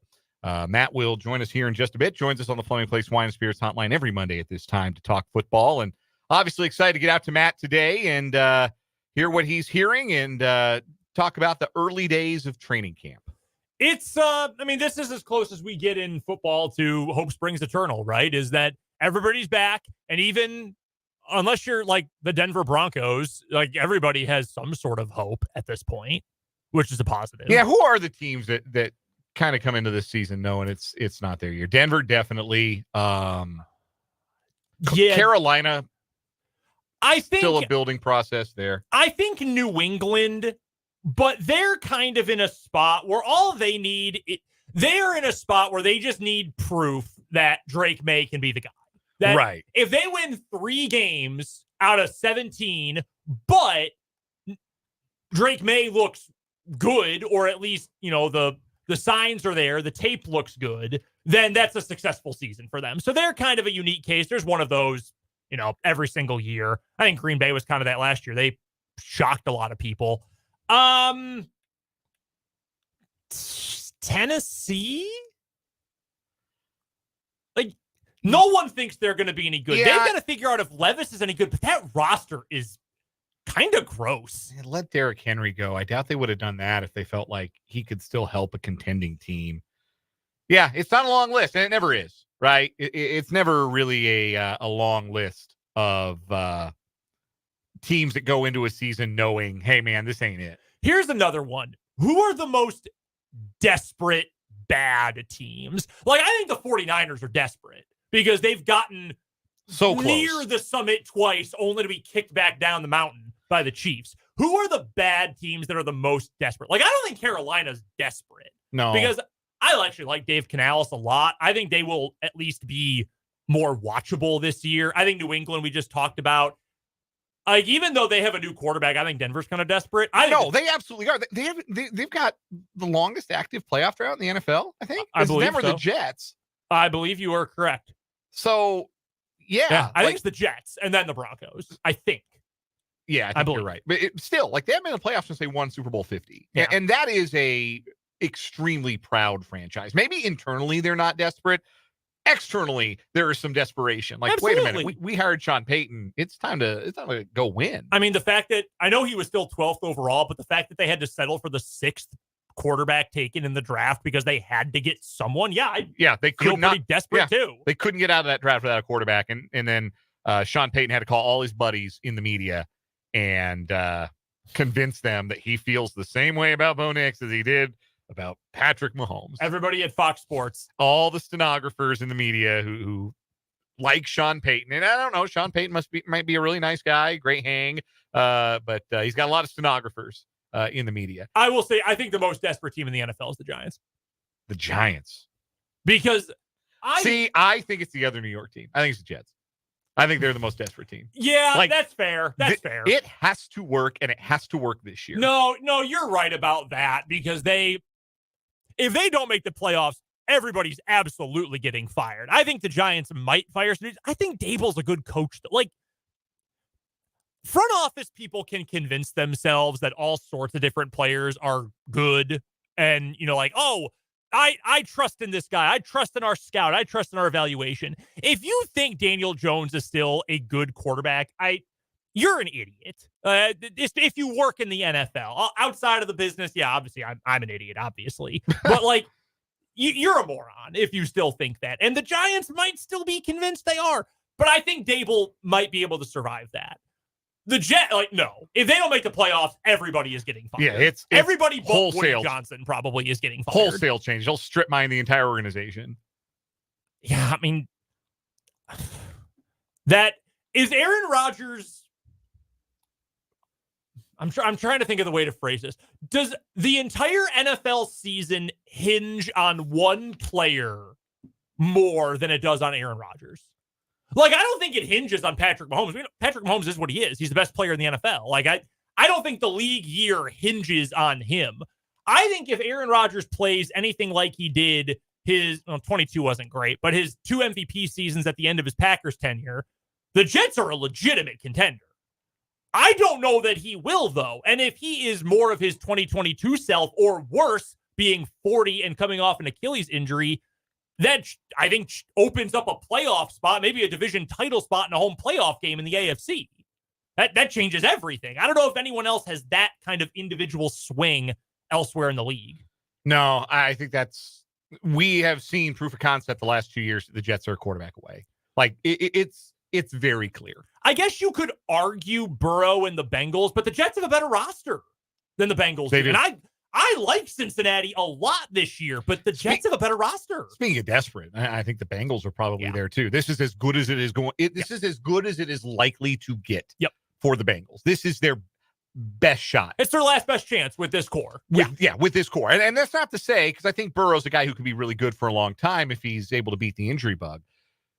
It's not to say that they'll never contend again with Joe Burrow, but this group of players who already helped them get to a Super Bowl, it needs to happen now with this group. Otherwise, pieces are going to start to scatter to the wind, and you've got to rebuild around the quarterback, which is easier to do than rebuilding without the quarterback, but still. I think I have a biased answer here, so I have another similar question about desperation for you. Detroit. I think Detroit is going to be good for a while. Campbell's got it figured out. Goff has played well. They've locked up St. Brown. They've locked up Sewell. They've got their core together. But, Green Bay is also nipping at their heels, right? Maybe you think Detroit is better than Green Bay. Totally fair. But the Packers are lingering. They are there. They are another team that appears to be on the ascent. If you're Detroit, and Ben Johnson ain't going to be there forever. Ben Johnson's going to go take a head coaching job at some point. And Aaron Glenn might as well, their defensive coordinator. Do you feel a little bit desperate if you're Detroit? This is your chance to stake your claim in a division you have barely ever even been a factor in, let alone a contender in. You've got legitimate Super Bowl aspirations. Is there a little bit of desperation and certainly a lot of pressure to get it done now while you have the upper hand? Yeah, I think that this is sort of an objects in the rearview mirror, maybe closer than they appear type of season for them. Mm-hmm. How about we put it that way? Okay, where that's fair. Things are starting to open up for them to be like, okay, we're going to be the young team. We're going to be in charge of this division. The Vikings are moving past their veteran quarterback. Green Bay doesn't know what they have yet with Jordan Love. Well, now they look like they've got a dude. Yep. And Minnesota has drafted a young guy who could come in and if it goes well for Minnesota, like if McCarthy hits, I don't think it'll take them long to get back into contention. So I do. I think that it's a year for them, and didn't even mention the Bears, who they're going to have a ton of fun on offense if Williams is even kind of good. Yeah. So yeah, this feels like the year where maybe it's the last year that they're going to be able to feel like they can, without a doubt, say this division belongs to us. Like we're going to be the lead dogs in this division, which is going to give us a chance to win the division, to maybe get a bye, to play as many as 2 home games, maybe 3 in the playoffs. I think that I see the argument you're making. Yeah, I feel like it is, but again, I mean, if Goff continues to play like this, then they've got several more years where they're going to be in that contending window. Another good answer from my YouTube live chat. Jason says, our resident Dolphins fan. Yes, it should be noted that he is our resident Dolphins fan. He says he thinks the Dolphins are a desperate team, haven't won a playoff game since 2000. Man, I want to buy in with them so badly. But once is a coincidence, twice is a trend? Yes. 2 years in a row, we've gotten to December, and they suddenly look like, the Jay Fiedler Dolphins all of a sudden, as opposed to this high-flying, dominant offensive team. You got to go play in Buffalo or in Kansas City or in Baltimore and in this nasty weather in the playoffs, and they're not built for that. And there's always a wrinkle. And they steered into it again. Yes, there's always a wrinkle with Mike McDaniel, right? Last year, the wrinkle was that motion out of the backfield, like that sprint motion. The running back just sprints in one direction, and that had the whole league baffled. They made the Broncos look like a JV team. Yeah, they did. In week 3 or 4, whatever week that was. And then the league catches up. And he's like Mike McDaniel's like a baseball pitcher who's got one really, really good pitch. And nothing if the other team starts to sit on it. There's no plan B. You got a really nice fastball. There's no curve. There's no changeup. There's nothing else to show the hitters. This is what we are. And we are speed. We are fast. We've got playmakers in the open field. And if it gets cold and you're physical with us, or we have to play from behind, rut-row. You got a great fastball, and you can blow it by most dudes. But every once in a while, you have a start against the team with 9 Nelson Velasquez's, and they are waiting on that heater, and they are going to mash it. One other team, might as well just bring them up while they're here. And I find that they're in a strange spot. Trevor on YouTube brings up another AFC West team, the Raiders. And he adds, Raiders are awful. There is a little bit of hype behind the Raiders this year. I listen to a lot of NFL podcasts. A lot of them. And there are some people that have really bought into the Raiders that, hey, look, their quarterback situation's kind of a mess. Like, yeah, Minshew, that's where it stops for me. Like, I'm sorry. I know Minshew almost got the Colts to the playoffs last year as their backup. But, like, Gardner Minshew is a guy that you come into the season with him as your backup plan, you can make something shake. Like the Colts last year. But if he is your plan A, I don't know how good you ought to feel about that. And should you feel good about Aiden O'Connell, who emphatically no. Yeah, we saw that tape last year. So that's obviously a concern.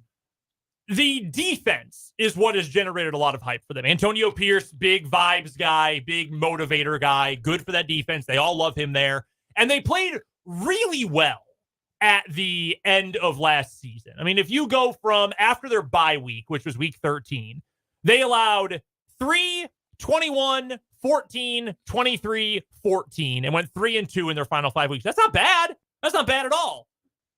Other than Patrick Mahomes, they didn't play anybody at quarterback. And no. I mean, they beat the Chiefs, and you have to give them credit for that. Beat the Super Bowl champs. But like, they played Easton Stick. They played, was that Nick Mullins who started that game for the Vikings that week? Yes. It might have been. Like, that's the kind of quarterback play we are talking about there.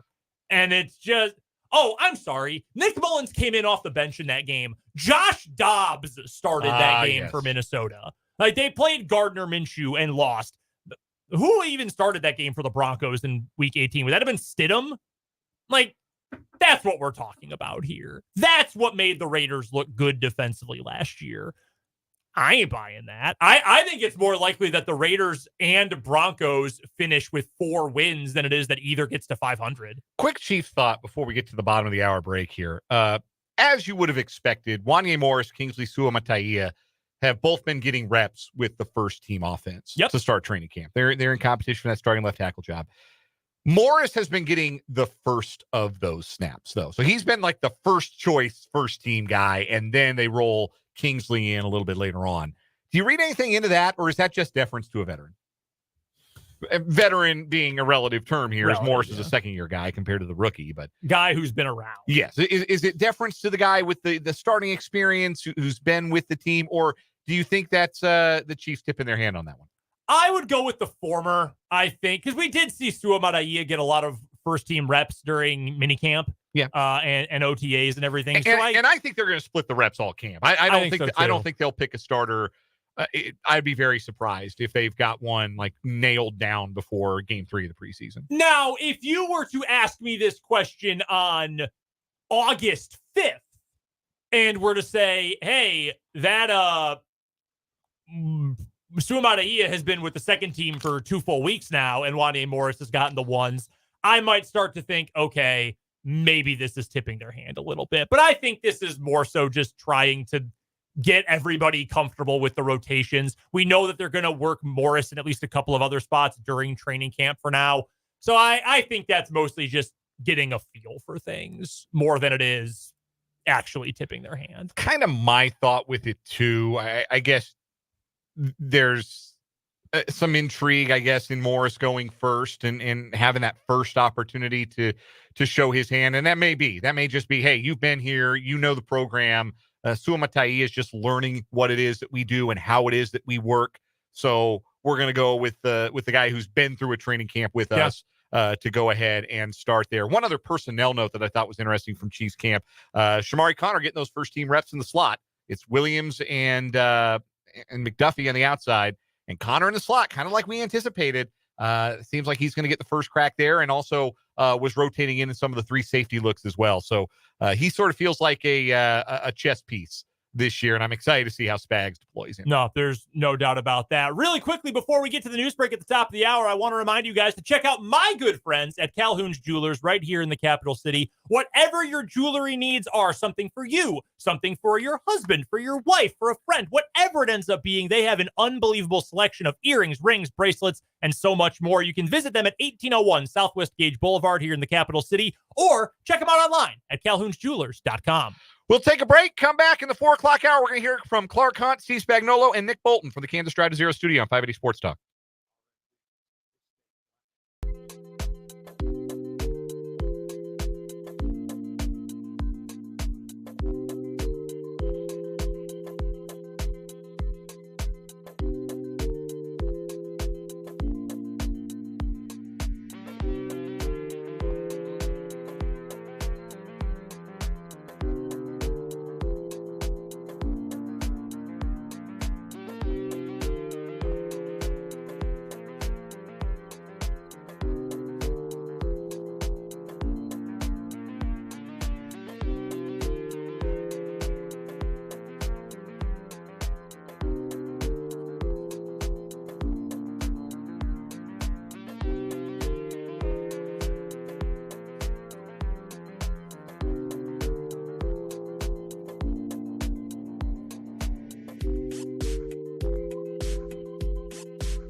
WIBW, Topeka.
Let's get it. Hour number 3, 580 Sports Talk on this Monday afternoon on 580 WIBW, FM 104.9, online worldwide at 580WIBW.com.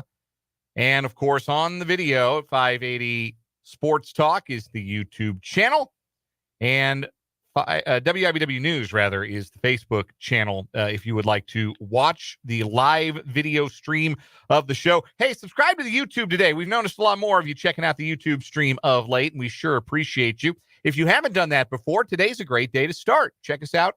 The YouTube channel is called 580 Sports Talk, so that's what you should search for at the website or on the app. You can subscribe. All it costs you is a click or, I suppose, a tap of your thumb, and you can be notified about when we go live. You can watch all of our live and archived video content. And if you're watching the show live, you can jump into the live chat and interact with fellow listeners and your humble hosts. We appreciate all of you who have checked out the web stream and invite more of you to do so. Again, the YouTube channel is 580 Sports Talk. Also, open for business is the Top State Mail Supply text line. You can text the program 785-272-9429. Dan Lucero, Spencer Dupuis, and Trenton Kraxner, the trio for you this hour. Brendan Dorzinski will step out for a moment. He'll be back in a bit. Spencer's in for the rest of the show. Spencer, you picked about an ideal day to go to a Royals game in July because it wasn't miserable hot, and I don't believe it was too humid for you either. No, I mean, I was sitting in the sun for a good portion of the game, but I mean, it didn't come back with sunburn, put it that way. Well, that's a good sign. The real question, we're going to ask you about your day out at Kauffman Stadium. We're going to get there a little bit later on in the show. The real question, how was Arthur Bryant's? Amazing. What did you get? I got the brisket sandwich. My girlfriend got the pulled pork open face sandwich. She's not a big brisket person, but okay. I like it all. So I tried the pulled pork. Sure. And I had the sweet and heat, I think is what it is. Uh-huh. That was my favorite sauce of all three. Okay. You tried all three. Yeah. That's smart. That's good thinking. Sides. Just got some fries. Just got the fries. Fries there are good. Personally, Joe's Kansas City, best fries of the of what we call the heavy hitters of the barbecue scene in Kansas City. But Arthur Bryant's has some good fries. Yeah. The good experience. Enjoyed pretty cool area there, the historic area down. Did you walk around 18th and Vine and all, or just go to the restaurant? So we went to the restaurant. I got turned around in Kansas City a little bit. It'd be like that sometimes. Yeah. That's happened to me before. So we were a little bit behind, but we got into Arthur Bryant's at like the perfect time because we ordered and I turned around and the line was to the door. That's a good feeling. Yes. That's a really good feeling when you beat the rush. Yes. So I'm glad you enjoyed that. We're gonna get Spencer's Kauffman Stadium review a little bit later on in the program today. I will say that area. So we drove up, saw the little area for the old municipal stadium, which isn't really upkept as it should be. There's like a little courtyard area, but it's like grown over now. Yeah. I just saw it on the map as an indicator of like municipal stadium memorial area or whatever. Sure. So I was like, oh, let's drive by it. And it wasn't too delightful, I guess, but I just kept driving and I got into like that little brewery district right there. And I was like, oh, this is a cool area. And then we popped out right next to the T-Mobile Center. So I was like, I could see why they would want to build a ballpark there. With like all they've got going on in the area. Sure. You must have headed up to like Grand Avenue, and I think I don't know. I don't remember the street names. I kept driving, and once I got to the because you haven't done a lot of like noodling around downtown Kansas City. No. Or greater Kansas City. When we got to T-Mobile Center, I was like, all right, I think it's time to get going to the game. Sure. So, but I will you did make it in time to get your bobblehead. Yes. Good. We're very glad to hear got that. One for Brendan. How nice of you. Yeah. How nice of you. We will hear again more about Spencer's day out. We'll get his Kauffman Stadium impersonations from the first-time visitor later on the show. He was there for Saturday night's game. Brendan was there on Sunday. I have a 6-month-old at home. I'm probably not going to any more ball games this year. It's not on the list of things to do. When you went, did they win? Yes, we've all seen wins this year, which is pretty funny. Yeah, I just was talking to Trenton earlier, and I said Brendan, Dan, and I are combined 3-0, and you're combined 1-2.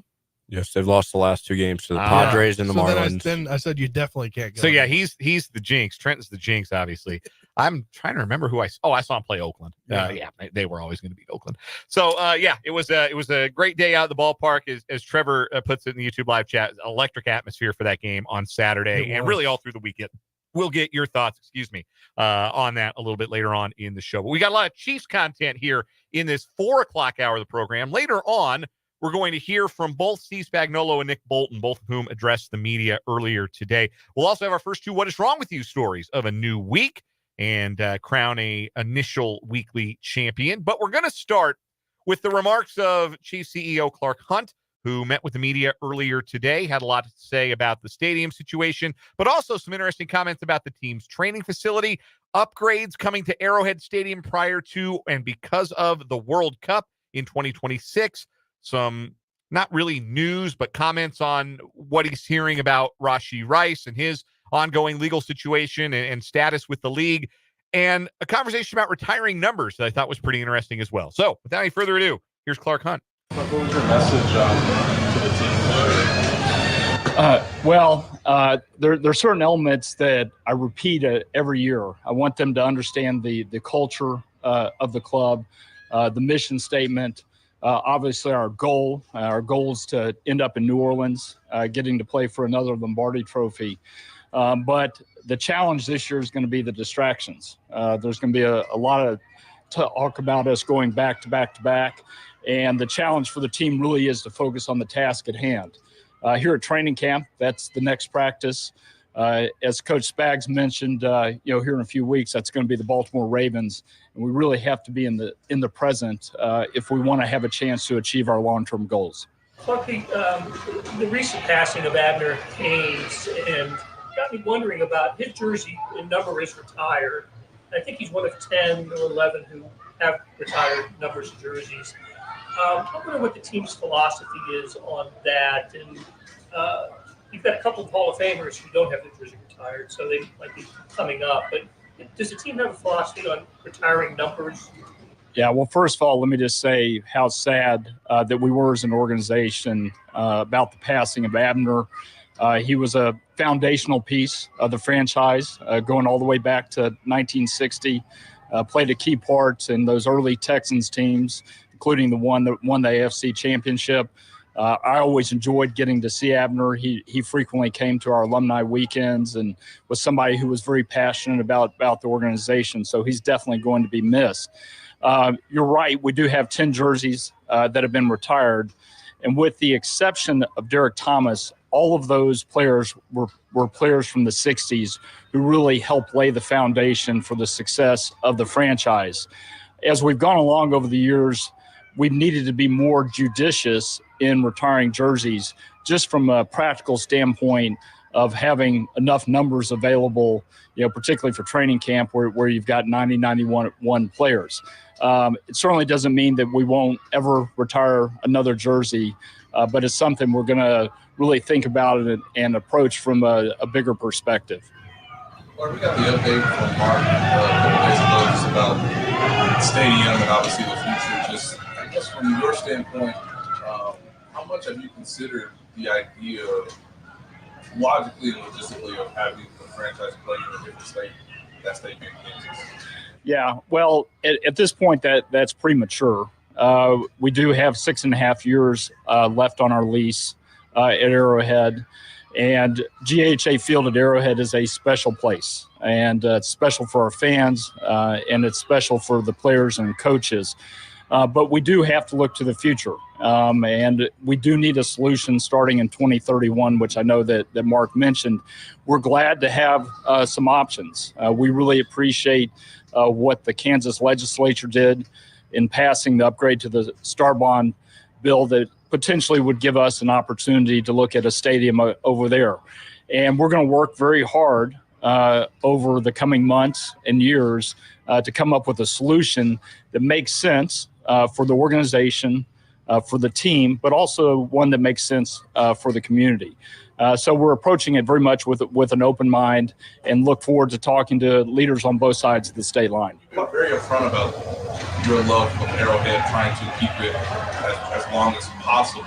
Do you feel like you and the organization need to do something else to ensure that you get that extra 25 years? If you do get another chance to present it to Jackson County or get Jackson County to have maybe a more stronger argument for keeping the stadium? Do you feel like you or the organization need to do anything different? Well, part of our evaluation over the next several months and coming years will be looking at whether we're better off in a renovated building or in a new stadium. And that new stadium could be on the Missouri side as well. It doesn't have to be on the Kansas side. I had a bunch of season ticket holders come up to me today to share how special Arrowhead is with them, and we know that, but we do have to look to the future, and potentially having a new building, whether it's on the Missouri or Kansas side, may make the most sense. For a long time, you were consistent in saying that your preferred outcome was a renovated Arrowhead. Do you still feel that way? Is that your desired outcome? We're really approaching it with an open mind, and we don't have a desired outcome. We just have to find a solution that works for the community and something that works for the club. Whenever a vote fails, there's speculation, and there's been some national punditry about the interest that maybe the Chiefs would have outside of Kansas City. Would you have? Can you see any scenario where you would consider an option outside Kansas City Metro? Well, we have a special connection with the community and with the Chiefs Kingdom, and our focus is very much on finding a solution here in the metropolitan area. There's that 6 month. Mark Donovan had mentioned about counting 6 months or something with the deadline. Are you kind of putting the deadline at 6 months too, or is it something where you're more open-minded with your own? Yeah, I think what Mark was trying to communicate is the urgency, and we definitely feel like this is an urgent issue that we've got to find a solution for in the near term. And I would agree with Mark that we would like to make some significant progress over the next 6 months. I know from having been through a few stadium efforts that they're slow moving and unpredictable. So to say we'll be able to get to the finish line in 6 months is probably optimistic, but we would like to make some progress. What's most important with the training facility? Just not the stadium for you guys, finding a training facility or staying in the same place. Yeah, well, we love our training facility, but we've outgrown it. And it's hard to believe, 15, 16 years after it was built, that we've outgrown it. But every NFL team has grown in terms of the number of people, number of players, number of coaches. And long term, that's going to be part of what we have to look at. It would either be a major renovation of our existing training facility or the construction of the new training facility that would help us accommodate not only the size of the organization now, but also where we're likely to grow over the next couple of decades.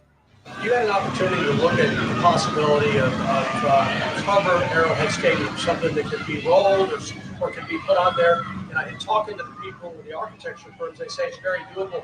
Is that something you might revisit so that you can make that into more of a multi-purpose facility?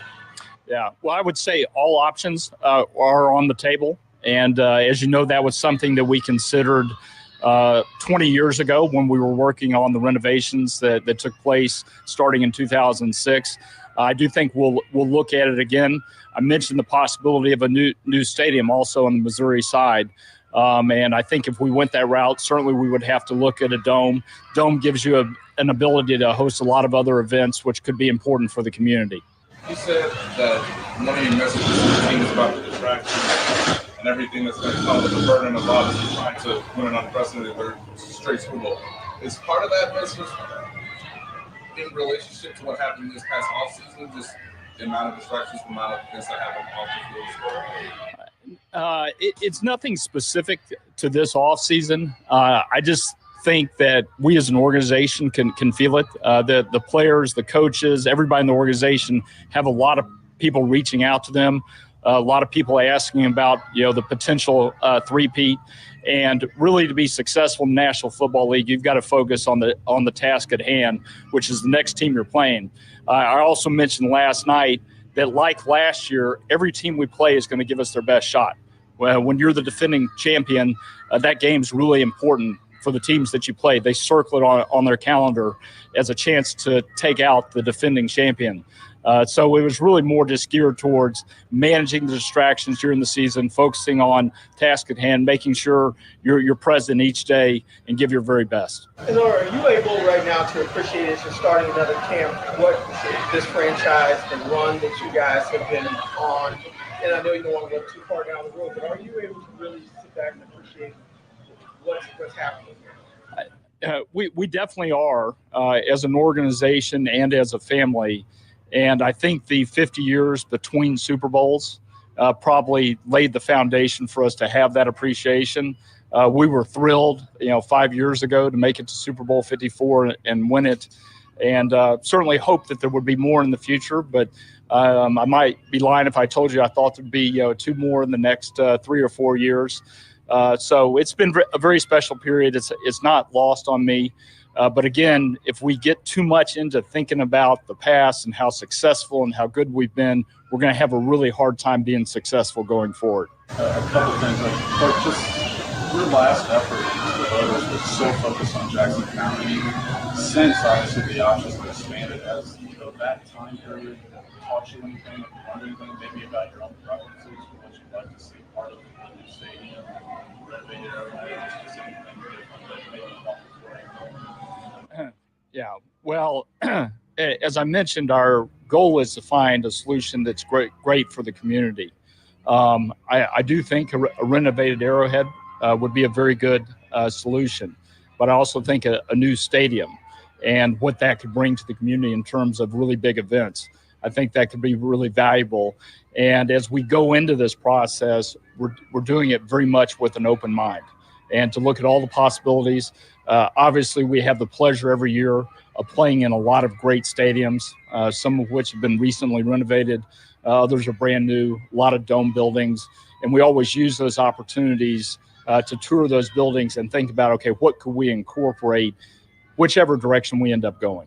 I wanted to ask you about Reid. Are there any conversations with the league about potential suspension? Can you give us some insight into how that process works? Yeah, there's nothing going on with the league at this standpoint. Their standard protocol is to let the legal process play out, and then they'll begin their investigation at that point. So I can't really project when we'll have those conversations. Last one, Adam. Clark, the physical preparations of Arrowhead for the World Cup, has that started yet, or what's the schedule there? Yeah, so we started that process right after this past football season. We did some things that I would describe more as infrastructure that we'll need to support the field. We're in the design phase on what we'll have to ultimately do to the bowl to accommodate the larger soccer field. That construction process will start immediately after the football season next year. It'll go throughout the off season, and then we'll pick it up in the winter, spring of 2026 to complete what needs to be done. So what the fans will notice for this upcoming season is basically the same stadium as last year. Yeah, there will be no difference to the stadium from a fan's perspective this year. And our goal as we go through this process is for our fans for Chiefs games to not notice what we've done to the stadium. That's a big part of our effort to make sure that the experience isn't lost for our season ticket holders. That is Clark Hunt, Chairman and CEO of the Kansas City Chiefs, speaking earlier today in St. Joseph. Non-committal on the future of the stadium. Again, showing their gratitude to the folks in the state of Kansas for the passing those star bonds and being a real player. When they talk about being in the metropolitan area of Kansas City,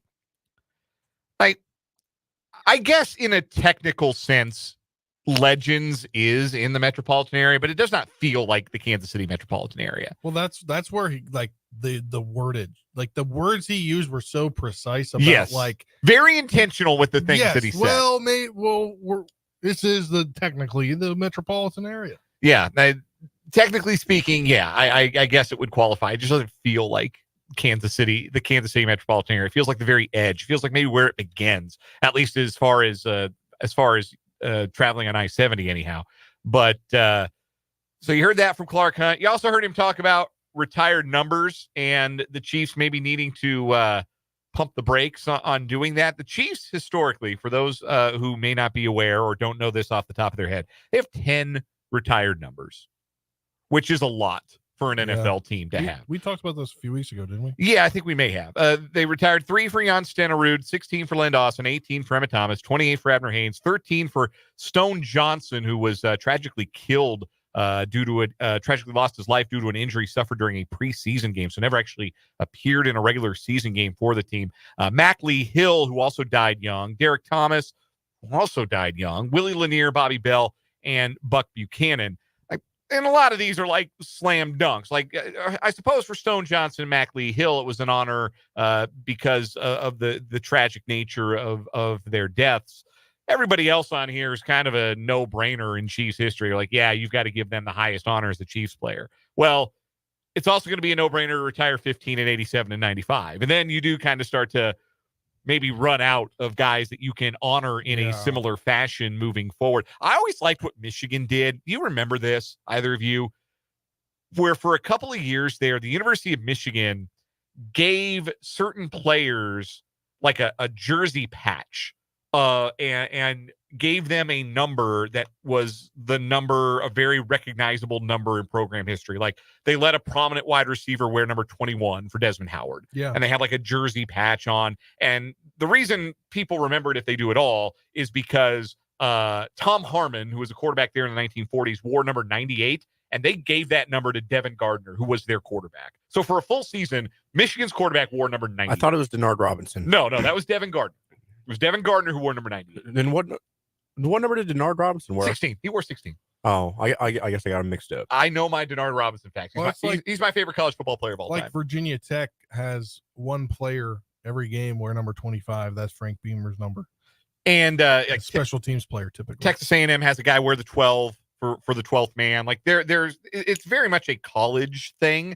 But I wonder if maybe the Chiefs could, if they run out of numbers to retire, maybe give like the star linebacker the number. I mean, since numbers really don't matter anymore, give him like Buck Buchanan's number, or give the best defensive lineman Buck Buchanan's number, and have a patch for Buck Buchanan, and bring back the number 86 and honor Buck Buchanan in that way, so that you don't run out of numbers, because that becomes a real problem. There's only but so many numbers, and with a 90-man camp roster, you can't just burn through them all. So creative problems require creative solutions. We're going to take a step back and take a break here from the Kansas Drive to Zero studio. When we come back, we'll have What Is Wrong With You, and then Matt Verderame's going to join us. We missed him in the 3 o'clock hour. He's going to join us in about 10 minutes here on 580 Sports Talk.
Time for our first What is Wrong with You stories of the week here on 580 Sports Talk as Brendan rejoins us. So the gang's all here for the rest of the program today. I'm Dan. Spencer's here. Trenton's across the glass. Trenton and I have stories today. I'll start with mine first. We're going to Panama City Beach, Florida, where a woman accused of dining and dashing at a Longhorn Steakhouse in Panama City Beach forgot her purse. Video captured by TikTok shows the moment an alleged dine and dasher demands her purse after mistakenly leaving it in the restaurant after she bolted from her bill. An employee is heard notifying a party of 14 that their table is ready, but the woman who captured the video asks for just a moment to witness the altercation going down at the hostess stand. The accused thief, anything for content. The thief is heard yelling at the restaurant manager, demanding her bag back as a man with her attempts to calm her down. He is heard telling the woman to chill out as she screams that the employee has her stuff. The witness said after fighting and screaming with the manager, it is believed that the woman ended up paying her tab. Yeah, at that point, you have to. Take the L. I saw this TikTok. Take the L at that point. Yeah, you have to. Like, there's no choice. Like, what are you going to do? Get your bag back and then leave? No. Yeah. Like, you want the bag back, you're going to owe me. pay. And coincidentally, the cost of me returning your bag is the same as the cost for your bang bang shrimp or whatever it is that they call the Wild West shrimp. That's what it's called. That's good stuff, man. I've been Longhorn a while. Anyhow, try to run out on a bill. Usually you don't want to leave anything behind that you're going to miss because the idea is not to go back. She left her purse. Idiot. Trenton, your story today.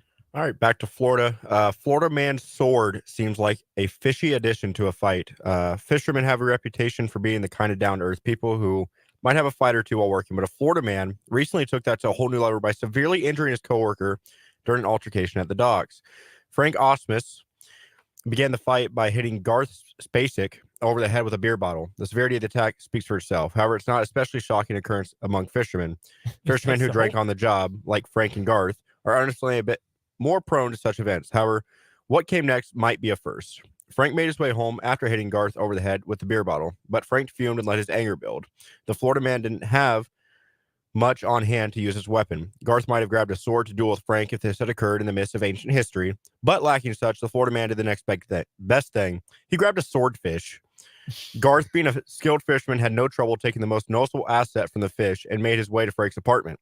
The sharp piece of the fish lived up to its namesake as the Florida man attacked Frank in retaliation for the day's earlier events. Thankfully, both Florida men quickly recovered from their respective injuries. However, both men were also charged with aggravated battery. Those involved with the case have noted that it is indeed something one does not see very often, but it's also clear that if assault with a dangerous fish were to occur anywhere, then it'd be in Florida. Very resourceful. Like, that's just, using the tools that are at your disposal. That's hate. That's real hate right there. That's real ball. We in the already hater know, game. like, stabbing is a very personal crime as Fact. it is, but to do it with the business end of a swordfish, that's a wild story. I love the slapstick idea of a woman demanding her purse back after she left it when she dined and dashed. Yeah, that's my pick right there. Two good stories today, but I'm going to go with that woman. Yeah, that's ridiculous. I'll agree too. And I'll agree with that. All right, so the dine and dash is going to be our winner on What is Wrong with You, and we'll advance to tomorrow's show. Matt Verderame joins us after the break to talk football here on 580 Sports Talk.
Joining us on the Flaming Place Wine and Spirits Hotline is our NFL insider, Matt Verderame, covers the National Football League for Sports Illustrated, SI.com. Also has his own Patreon. You can check out the Matt Verderame show there and also that football show on the KC Sports Network. Matt, it is the first weekend of training camp, and I want to start by asking you about the play from Chiefs camp that everyone was talking about yesterday, that preposterous deep ball throw from Patrick Mahomes to Xavier Worthy. That would be like the best throw in the career of at least half the quarterbacks in the league. Mahomes is pulling that out on day one of training camp. It's a little unfair, isn't it? Oh, I think that's a throw that if anybody in the league made it outside Mahomes, I'd be surprised. And I know there are guys with the arm strength maybe to do it, like Herbert has the arm strength, Allen has the arm strength. Allen is maybe the only other guy who, if he did it in a game, I'd be like, okay, I'm not totally shocked he did it. Mahomes threw the ball about 67 yards in the air, and he did it with just a quick little pivot of his hips and throwing the ball instead of running against the body and hitting a guy right in the hands. Like it's a training camp thing. Like it's a little highlight that will get forgotten at the time. It is one of the more ridiculous throws you'll ever see. Something that we noted from Chiefs camp when we were talking earlier today, the Chiefs are working out Kadarius Toney with the running backs. He's getting some reps in at the running back spot in addition to some wide receiver and special teams reps. How do you interpret this? Do you see this as the Chiefs trying to make something of their Kadarius Toney investment? Or do you see this as we're just kind of running out the clock on your time with the club? You know, I got to be honest. I have never been more wrong about something than Toney in terms of I thought the second they won the Super Bowl, he's gone. They're going to cut him a week from now, 2 weeks from now, based on how Super Bowl week went with him, how the season went with him. Then we get to OTAs, and he doesn't show up. Like, everybody else is around for the most part, and Kadarius Toney's like, I'm good. I'll see you guys at training camp. Now they're to a point where I don't see any feasible way that he makes an impact receiver this year. I just don't. I mean, unless injuries are a huge thing. Got Rice, got Worthy, got Brown, got Watson, got Hardman. Like, if he makes the team as a receiver, the absolute best case, once you factor in Travis Kelce, he's their fifth receiving option. I'm shocked that he's still there. I do think they're just trying to get anything they possibly can out of this investment. But I don't see it. I don't see how he helps the team. I don't see what the upside is. If I were the Chiefs, I would have moved on a long time ago, but I'm not the Chiefs, and they still feel that there is something they can mine from his potential. We're going to hear later on in today's show from Nick Bolton. He spoke to the media earlier today after practice up in St. Joe. It feels like you ask 10 different people, you might get 10 different impressions of Nick Bolton, the player. He seems to be the most polarizing member of these Chiefs in a way. Yep. There are some people that think he's super valuable, some people that don't think he's as valuable as maybe others do. Where do you come down on Nick Bolton? Do you see a player with like all-pro ceiling who makes this defense better? Or do you just think he's maybe a trusted lieutenant for Steve Spagnuolo, but maybe not a ceiling raiser for the defense? I think he's more the second thing. I know ESPN did their lists where they came out with like the top 10 players at their position throughout the summer. And Bolton was the fifth best linebacker, according to a bunch of like, it must be 80 executives they talked to. Listen, with all due respect to Nick Bolton, there's no way he is the fifth best linebacker in the NFL. I mean, I would make I think a fairly compelling argument, or an argument I would believe. He's not the best linebacker on the team. Like, Drew Tranquil is a better player than Nick Bolton. He can do more things. He provides, I believe, the same amount of football IQ, which, to be fair to Nick Bolton, is a lot. He's a very smart player, and I think, look, he's a good player. We get into these conversations, in a lot of different respects in the country today. But like in football, we get into these conversations where you're either on one side or the other, and you just dig in and fight to the death. And I think the middle's kind of true. He's not a great player. He is a good player. I think if you're the Chiefs and you can re-sign him, you should. I don't think you should pay him $17, $18, $19 million a year. I think that would be really, really over the top. But if you could get him for, say, Patrick Queen's deal, 3 years and $40 million. That's fine. That's fine. I think that is a completely reasonable contract for what Nick Bolton brings to the table. He's a great tackler. He's very smart. He's good downhill. He's a good player, but he's not like, I don't think he's getting fitted for a gold jacket in 20 years. I just don't think that's the case. We're chatting with Matt Verderame of Sports Illustrated and SI.com, also host of the Matt Verderame Show and that football show at the KC Sports Network. Joins us every Monday here on 580 Sports Talk via the Fleming Place Wine and Spirits hotline. For what it's worth, and Matt, I totally understand if you don't want to take any shots at your fellow football writers out there. That linebacker list stunk. If Tremaine Edmonds is the 7th best linebacker in the NFL, then I'm Neil Armstrong. Yeah, look, you know what? That would be interesting. There are times, and no, I don't mind talking about it. The reality is that Jeremy Fowler, who I know, did a terrific job over here. He did that. He kind of spearheads that project.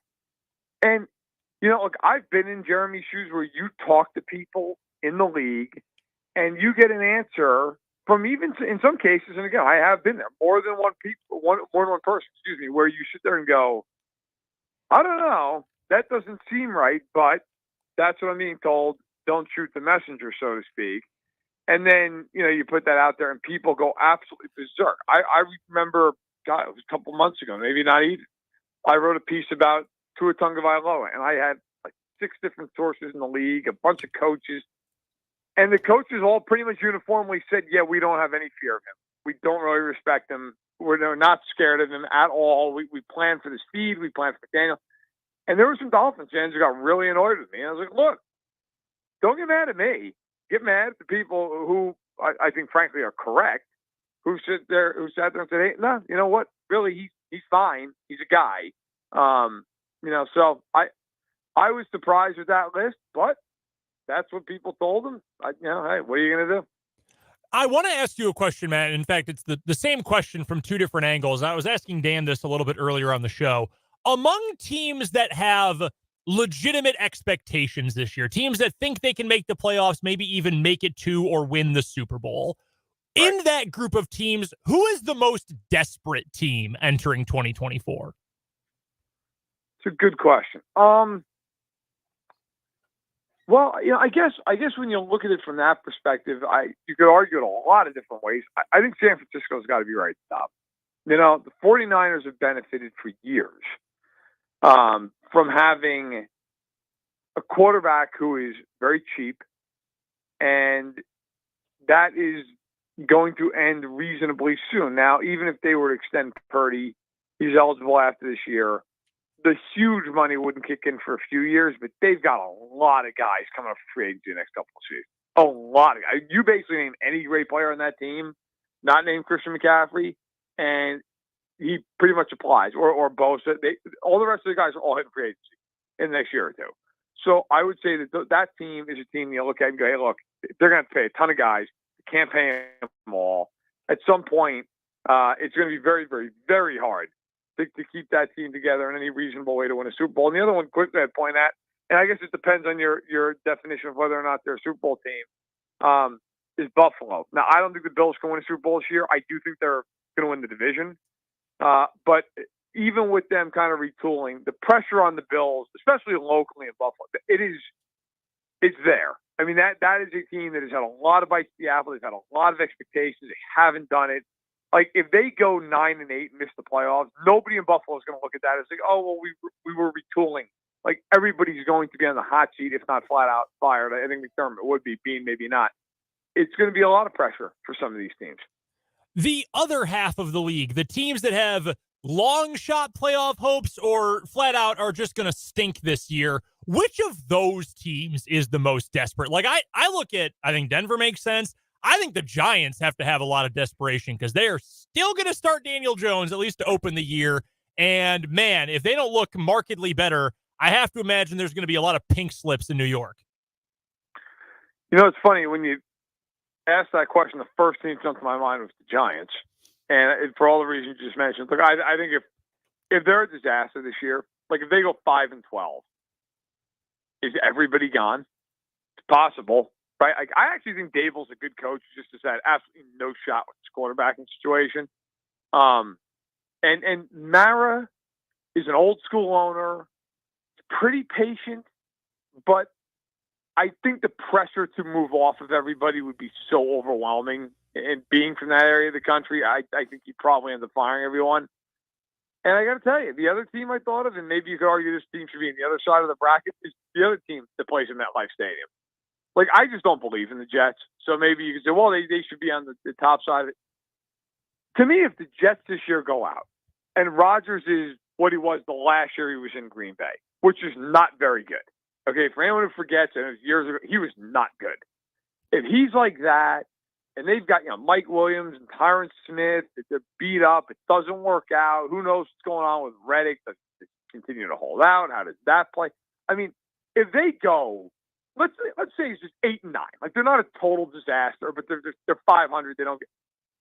I would think that at that point, there's a world where that thing is blown up sky high. Like it's just, okay, Salah's gone, Hackett's gone, we're moving off Joe Douglas, Rodgers retires. And now you're sitting there with what exactly? Like, that's a team that, whether or not you want to put them in the first or second bucket, I don't think there's more pressure on anybody in football than on the Jets. We're joined by Matt Verderame of SI, Sports Illustrated, SI.com. And a team you mentioned a little bit ago, the 49ers, obviously they don't want to trade the star receiver in Brandon Ayuk, but he demanded a trade, and will that kind of be determined if he actually shows up this week? Do you think they're actually going to field calls for a trade, or is he going to be in San Francisco this year because he's set to earn $14.4 million? Well, the truth of it is he can demand the trade all he wants. Like if I was John Lynch, I'd call Brandon up and say, listen, we'd love to keep you, and we're going to try to figure out a way to do this. But we're not trading you. So if you want to sit there, that's great. Have fun with that. We're not going to move you. Now, if a team calls up and if I'm John Lynch and they offer me a first round pick, depending on who it is, I'm open to listening to it. If it's a team that's going to be really toward the back half of the round, maybe I want an additional mid-round pick, something like that. But I'm open to that. The problem is how many teams are going to call up? Like, I think Washington makes a lot of sense, right? Like on the surface, Peters is the new GM there, Adam Peters. He comes from San Francisco. They have McLaurin, but they don't have any other real big-time weapons. They just drafted Jaden Daniels, who's now, of course, going to be on a rookie deal for the first 5 years of his career. Like, it makes sense. Like, it makes sense. You're why. Here's the problem with that. If you trade for Ayuk and you give up your first-round pick and you stink, that could be a top 5 pick in the draft. Like, there's no way I'm giving them a first-round pick. I'd be like, no, I'll give you a second. And if I'm the Niners, I wouldn't take that. I'd want a first, or I'd want, this year's second, next year's first, and I think that's too steep. So, look, I think in the end, if you're the Niners, you're trying to win Super Bowl now. You're trying to win right now. I would deal with the unpleasantness. I deal with some uncomfortability.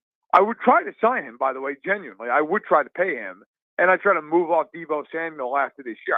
I would cut ties that way. But, look, if Ayuk wants north of 30, I think Brandon Ayuk's terrific. Brandon Ayuk's never made a Pro Bowl. I'm not giving him $30+ million a year, and I think that might be the sticking point. Our guest is Matt Verderame from Sports Illustrated, SI.com. He is our NFL insider, joining us on the Fleming Place Wine and Spirits hotline here on 580 Sports Talk. Matt, the expectation is that Jordan Love's going to get a new deal from the Packers any day now. Do you think he resets the QB market? No, I don't, but I think he's close. Look, in this day and age, let's face it, right? If you're a quarterback and you're talented and you're not 47 years old, like, you're going to get paid. And Jordan Love went out and was fantastic, especially down the stretch last year. And I'll tell you right now, if I'm Brian Gutekunst, I pay him. Like, I pay him. I believe in him. Obviously, they've seen him in that building for years, even though he wasn't a starter. They've seen how he works. They've seen how he prepares, how he acts. And that's a hard situation. That is a tough situation for Jordan Love to sit there for years on end waiting your turn. To reset it, he'd have to get over 55 a year. I don't think he's going to get that. I think he's in the low 50s. I wouldn't be totally shocked if he reset it. But yeah, I think he's more like low 50s. And if you're the Packers, you got to pay him more than that. Hey, look, at that point, you're committed anyway. But I think that would make more sense being 51, 52 rather than like 57, 58. Shaq Barrett announced his retirement over the weekend. That was a bit of a surprise, certainly to the Miami Dolphins, who signed him to a 1-year, $9 million deal this offseason. How big a deal is that for Miami? They were already short on pass rushers. That's why they signed Barrett in the first place. And while Barrett maybe wasn't at his peak, he was still a guy who offered something that they don't have a lot of on their roster.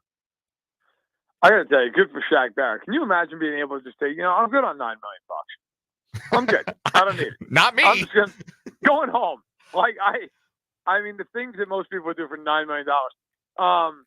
So I guess he's done well and he's managed it. God bless him. I hope he enjoys his retirement.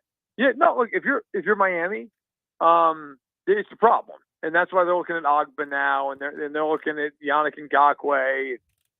They got to find somebody because Jalen Phillips is coming off the torn Achilles. It's unclear if he's going to be ready to start the year. Bradley Chubb coming off the torn ACL again. That happened, I believe it was week 17 in Baltimore last year.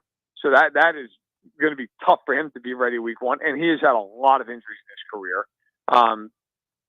It's a problem. I mean, Miami's a weird team because if you really look at them, they've lost a lot this offseason. Now, I'm not saying they're going to all of a sudden stink.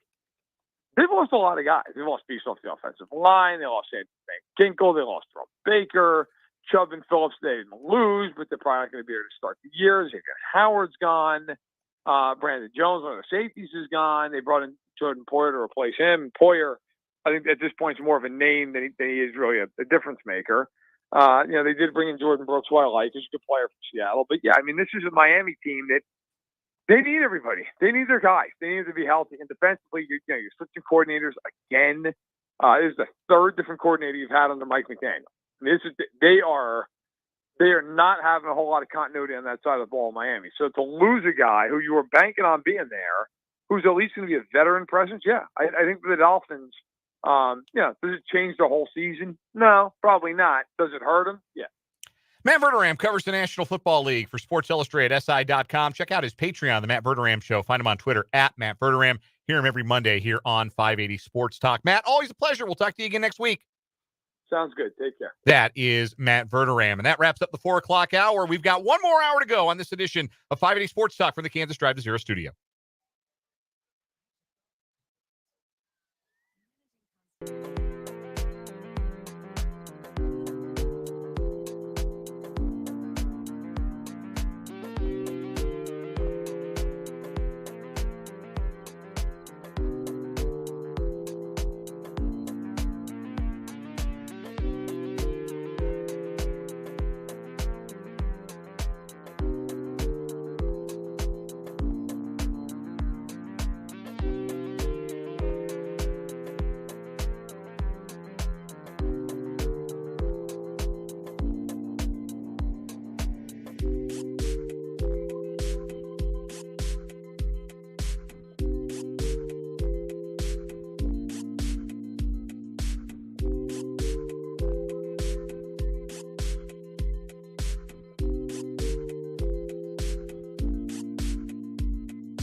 Let's get it. Final hour of the day here on 580 Sports Talk.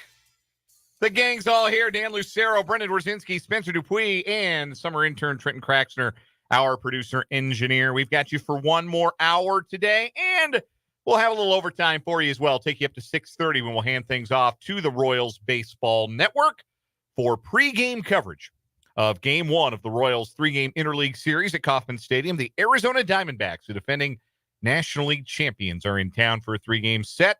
Cole Reagan's the all-star on the bump for the Royals. The D-backs will start Yilber Diaz, just the third career start for young Yilber Diaz.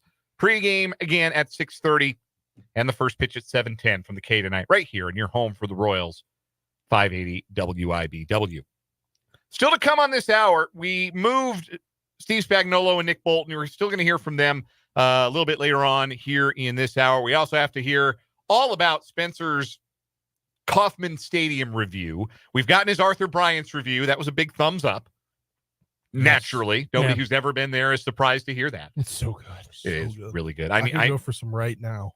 Listen, What'd you as order? could I. I ordered the brisket sandwich. I was so mad though because I had eaten lunch earlier that day. No, don't do that. Bad move. Yeah, it was a bad move. I ate lunch. Rookie move. Well, I ate lunch at like 11, and I went there at 3. But I didn't realize how much they give you. Oh yeah. So I had to unfortunately throw some away because it wasn't going to sit in the car all day and be fine by the time we got home. Yeah, that's tough because you're going to the ball game after. Yeah. So the first time I went to Joe's, Kansas City, it was after a Royals day game. So I went to the Royals game, and then I went after to stand in line at Joe's. Probably stood in line for about an hour and a half. And I got a Z-Man, and I got a rack of ribs to take home, basically. And I just drove. I was living in Wichita at the time, so it was about a 2-hour drive back. But and my car smelled like ribs for like 3 days. It ruled. And then I just reheated them in the oven the next day and ate the entire rack of ribs. So that would, if I was going home, that would have worked. Yeah, it's a fortunately had to let some go. A little tougher to do it the other way around. Hopefully next time you get out even earlier, you can go see the Negro League Baseball Museum and try a different barbecue spot. And we'll make sure there's a next time. Royals are 1-0 with you and your significant other in attendance. So you got to keep the good mojo going. We'll get Spencer's Kauffman Stadium review by way of a Royals D-backs preview later on this hour as well. JB asks in the YouTube live chat, which is very funny, can we get a review of the concrete at Kauffman Stadium? Yeah, you'll get that coming up in the second full review. Yeah, that'll be in there. None fell on you. So you got that. Got that going for you. You are welcome to join us in the YouTube live chat. We'd love to see you in the YouTube live chat. We are live on YouTube. 580 Sports Talk is the channel. Jump on in, watch the final hour, hang out with the commentariat, interact with them, interact with us. You can also text us. 785-272-9429 is the text line number. Let's get into our 580 Sports Talk headlines. We got a few of these, so let's run through them to start this 5 o'clock hour. First headline for me, Bobby Witt Jr. is the American League Player of the Week. Yes, they named Players of the Week for the 3 games that happened after the All-Star break. But Bobby Witt Jr. was the best player in the American League over the weekend. 9 for 11 at the plate with a home run, 3 runs batted in, and 4 runs scored, all part of a stretch over the last 15 games where he has hit over 500. That's 2 weeks where Bobby Witt Jr. is treating the best baseball pitchers in the world like Little League. I guarantee he hadn't hit 500 since high school. He's hit 500 over his last 15 games. Incredible run for Bobby Witt Jr. He is your American League Player of the Week. Deserved. I would like to repeat the stat that I could not stop repeating in the opening block of the show. He is batting .403 at home. Preposterous. For the season. Not for the week, not for the month, for the year. Sounds like high school numbers. It does. It's unbelievable. Yeah, special player and playing his best and guiding the Royals again to a sweep of the White Sox over the weekend. I said it today, and I will repeat this on the air, not just because I'm near the Kansas City Royals in the market, right? He's the best shortstop in baseball. 100% the best shortstop in baseball. I think I would, Gunnar Henderson's having a breakout year too. And the wins above replacement metrics like Henderson a little better than they like Bobby Witt Jr. More power. Probably the home run total is what's accounting for the difference there. man, I like Witt's glove better. I like his arm better. I certainly like his speed better. I'd take him too. I mean, there are a lot of great shortstops like Mookie Betts. He's hurt, but like that's a dude. Corey Seager's got 2 World Series MVPs. Like there are a lot of really good shortstops out there. But I think Bobby Witt Jr. is top of the pops for me for sure. Witt does by a 3,000th of a point does have a higher OPS so far this year. I would take Witt too, to be honest with you. He's also he's super durable. He's played, I think, in every game so far. Yes. Yeah, he only player in baseball to have played 100 games so far this year. He leads the majors in hitting. I don't think we have mentioned that. At least I don't remember having it mentioned to this point. He is the most hits of anyone in baseball. Yeah. He's something special, man. He is a truly, truly special player. It feels like he gets 2 hits every game. Unfortunately, the 2-hit Witt moniker has already been. Yeah, gonna have to bring a lot of Sharpie out to change a lot of WHIT to WITT. Why don't we go with some NFL news and notes here? I've had a lot of NFL to get to today as training camps open around the league. Couple of moves this weekend. Dan, you brought this up with Matt Verderame at the end of last hour. Shaq Barrett, calling it a career, decided that he wants to spend some more time with his family, with his kids, with his wife, and he has elected to hang it up after a 9-year career, undrafted out of Colorado State. And that's one of the best undrafted careers of all time. 2-time Super Bowl champion with the Buccaneers and with the Broncos. Really, really good player over the years.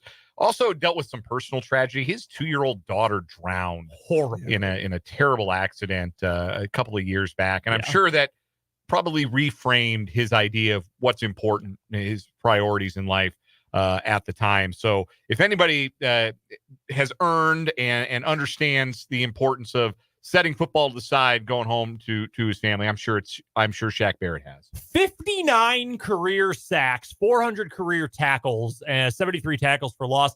In 2019, he had 19 and a half sacks. The list of guys who have gotten 19 and a half sacks in a year, not very long. Pretty much all of the greatest pass rushers of all time. 2-time Pro Bowler, 2nd-team All-Pro in that 2019 season. Crazy to be 2nd-team All-Pro and you have 19 and a half sacks. But a heck of a career for Shaq Barrett. He hung it up. You mentioned it, Dan, to Matt. The Dolphins' pass rush is in shambles. Dire. Dire. You've got multiple players, both Jalen Phillips and Bradley Chubb, who are on the PUP list to start the year. They worked out Emmanuel Ogbah, who's been in Miami for the last couple of years today as well, but he's got almost nothing left in the tank. Former Chief, obviously. This is why I can't buy into the Dolphins. Steering way too far into what they've already been the last 2 years when they've been a late season disappointment. And also the fact that I just don't know who they might have. When healthy, Jalen Phillips is really, really good, and Bradley Chubb should be better than he's performed so far. He's been good in the past. With those two injured, that might be the worst pass rush situation in football. Oh, I mean, even like the Bears are bleak, but Montez Sweat is really good and is healthy, even if he's the only guy they have, along with Austin Booker. Like the Dolphins have nothing right now. They don't even have depth. They might not have an edge on the roster at this. Chop Robinson, who they drafted. That's about it. Other news from the weekend: Cam Akers, running back who has played for a couple of different teams, had a severe leg injury with the Rams, then went to the Vikings last year, had another severe leg injury. He has signed a 1-year prove-it deal with the Texans. I don't dislike that move. The Texans need to make sure their running back room is better this year. It really stunk a season ago. They added Joe Mixon, who, while not explosive, is better than Dameon Pierce. Cam Akers, if he's any good, awesome. If he's not, he's making peanuts relative to the salary cap. So nothing lost there if he doesn't end up panning out. And the other major news from the weekend, Packers interior defensive lineman Kenny Clark has been extended by the Green Bay Packers. 3 years, $64 million total dollars. I do not have the guarantee in front of me. Kenny Clark is really good. He is getting his 3rd contract now, 3-time Pro Bowler, including this past season. He's a nose. He's been a nose his entire career. The Packers are actually switching to a 4-3 from the 3-4, the odd front this year. which should help his sack totals in all. This is crazy. He is entering year 9 in the NFL. He is 28 years old. Wow. And he is entering his 9th season. He will turn 29 in October. That's insane. He is so young. I saw someone compare, he's Jason Tatum of the NFL. Just got into the league at such a crazy young age and has been really good. So big contract, and I'm very happy about that because Kenny Clark rules. First headline, Spencer. First headline for me is kind of an update of what I've brought to you last week. Warner Brothers Discovery did inform the NBA today that they will match the $1.8 billion per year offer by Amazon Prime Video. Obviously, they've had the package since 1984, and games have been on TNT since the network launched in 1988. So it'll go through that process to see what happens. But the Prime Video package would have had games on Thursday night after the carrying NFL games, after the Thursday night football ended. They also would carry Friday and Saturday games. TNT will likely carry games on Thursday with the other nights being streamed on Max. NBA spokesman said the league is reviewing the matching offer. Prime Video did not comment today. So this is a good thing. So potentially. Yeah. My immediate thought was, sweet, inside the NBA is staying. Here's what I actually think is going to happen. This is going to go to court. Warner Brothers is going to get a huge payout, and then Amazon's going to get the games. Or Amazon's just going to buy the just TNT. buy Turner. Yeah. Like Warner Brothers Discovery trying to get rid of those cable channels. Yeah. Like they're trying to sell them. It would actually make a whole lot of sense. Yeah. Like well, I mean, they just, I mean, it just all reemerged as Warner Brothers Discovery a little while ago. Yeah. At the beginning of this year, I think. No, they want to get rid of the Turner networks. They would like to sell those. Ted Turner rolling in his grave. WCW, where have you gone? They actually still have pro wrestling, but you know what I mean. Next headline for me, Xander Schauffele, the winner of the 152nd Open Championship at Royal Troon in Scotland. He is the champion golfer of the year, the second major victory of the year and of the career for the 30-year-old Schauffele, who shot a bogey-free 65 on Sunday, came in 31 to win the Claret Jug. An impressive performance for Xander. Just kind of lurked all weekend and then stepped on the gas on Sunday with that final round 65. 2 shots better than anybody else in the field to win by 2 shots over a group that included Billy Horschel and Tristan Lawrence. American men win all 4 majors in golf this year. That's the first time that's happened since 1982 when Craig Stadler, Tom Watson, and Raymond Floyd were your major champions. It's also the first time American men have held all 4 majors and the Players' Championship since 2001, when Tiger Woods, and Tiger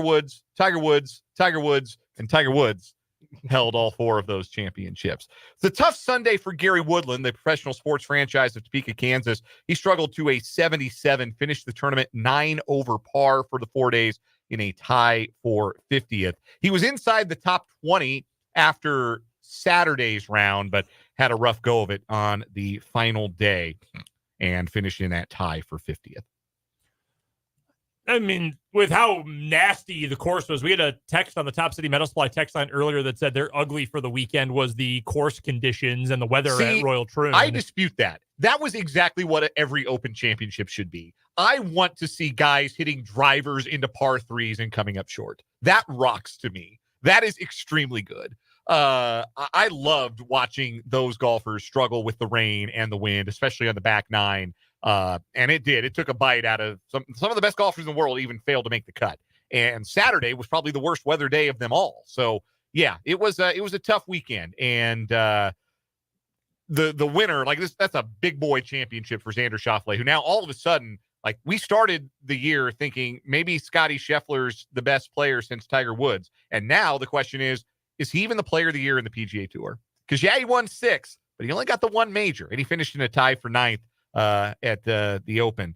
Xander Schauffele won 2 majors, and those are the best fields in golf. They're the ones that the live guys play in, so those are the toughest tournaments to win, and Xander was top 10 in all of them and won 2. That's pretty awesome. I will say one thing about the weather for the Open Championship, the British Open.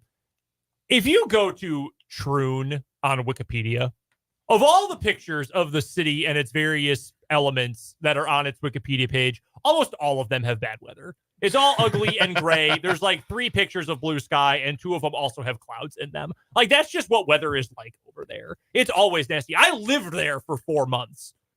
It's just gross every day. It's always nasty. The weather is perpetually terrible over in the Isles.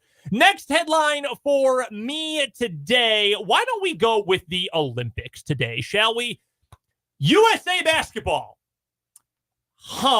It's not been great for Team USA hoops the last couple of days. One, on Saturday, Team USA's men beat South Sudan. Again, South Sudan, a country that has existed for a number of years. I believe you can count on your 2 hands. They won 101-100. The players over there, I don't remember which player it was specifically, essentially said, we do not have indoor basketball courts in our country. Jeez. Now, a lot of these guys either actively play or have played in the U.S. It's similar to some other developing countries in that you need some recognizable names. Like Wenyan Gabriel played at Kentucky, like JT Thor, Carlick Jones played in the NBA. Their center, Malak, I believe it is, Common Malak. He's a big time recruit at Duke. Like, yeah, number 2 or number 3 recruit in the whole country. Yeah, it's not a bunch of bums. They're the 33rd ranked team in the world, though, and you would expect that Team USA would be able to not need a LeBron James layup with 4 seconds left to win by 1. And then a lot of people were getting up in arms in response to the final play of the game where somebody for the South Sudanese team was just trucked underneath the basket on a rebound attempt. That would have been one of the biggest upsets in the history of international basketball. The U.S. was a 41.5-point favorite in that game and won by 1. Then on Sunday, it was the All-Star game for the WNBA. The way they did it this year because of the Olympics, they had Team WNBA versus the U.S. national team that's going to the Olympics. And Team WNBA won. That's the one that had all the fun rookies on it, like Caitlin Clark and Angel Reese and all them. They beat Team USA. Maybe you should have put one of them or 2 of them or all of them on the USA Olympic roster. No, I'm sure it'll be fine that 42-year-old Diana Taurasi is still on the team. I'm sure that'll be fine. Can I give you a take that some people will get mad at me for? Because I know she's one of the OGs of the game and one of the most recognizable women's basketball players of all time. I hate Diana Taurasi. I cannot, all-time great women's basketball player. I cannot stand her. I never have. Legend, but get out of the way. Sue Bird was the same way the last 3 years. Get out of the way. There are so many other talented women here. Give it up.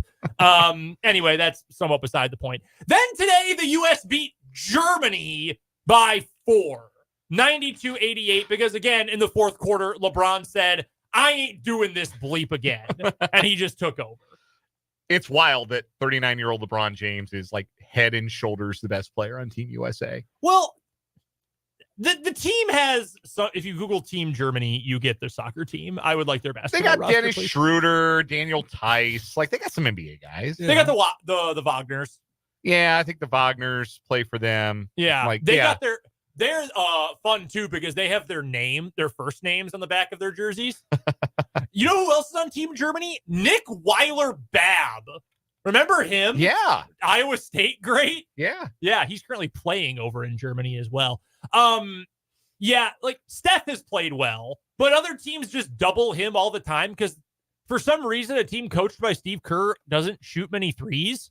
They only shot 14 threes in this game, which 20 years ago was a lot, but now that's nothing. That's Bulls numbers of shooting, which is not a compliment. I do not mean that in a positive light. They got some issues. But one positive note for Team USA that was announced earlier on this morning, the flag bearer for Team USA at the opening ceremony on Friday night in Paris will be none other than LeBron James. That was voted on by other members of the Team USA contingent in all sports that is going overseas. That's pretty cool. It's his 4th Olympics. He's the first men's basketball player to carry the flag. Previously, Don Staley and Sue Bird were the flag bearers 2004 and 2021. LeBron's got 2 golds and a bronze. He was on that infamous 2004 team, was a big part of winning gold in 08 and 12. And looks like he's going to be pretty important to winning gold again this year based on the exhibition play. It's just weird. We think of all of these other summer Olympic athletes as Olympians first, Simone Biles, Katie Ledecky, Sha'Carri Richardson's going to be in her first Olympics. Like Noah Lyles. Like we think of these athletes as Olympians. Don't think of LeBron as an Olympian. No. But it's his fourth Olympics. Yeah. He's got 3 medals. Like that is a part of his basketball legacy, and pretty neat to be acknowledged in that way by his American athletic peers. We have a comment here from Vance on YouTube, says, I can't stand LeBron. For what it's worth, I don't really like LeBron either. I never have. Frankly, I just kind of find him annoying. Like, I think he's a big dork who just happens to be 6'9", 275 pounds. They can amazing jump like crazy. Yeah. Yes. The complaints about LeBron, like as a player, like does he whine to the officials a lot? Yeah, he does. Has he made a meal of some contact and try to flop and get whistles? Yeah, him and every other good player. But like all those things are very valid complaints. But I'm also like, I don't want to lose to South Sudan in the Olympics, bro. Like, if it's going to take LeBron going crazy, fine. The U.S. I'm sorry to go on a rant here, but the Olympics start this week. There are very few sports in the world the U.S. should not win the gold medal in. And I'm sorry to sound like Mr. Super Olympic xenophobe. I genuinely mean that. Like, there is no reason the U.S. should not field the greatest handball team in the world. None. No reason for it.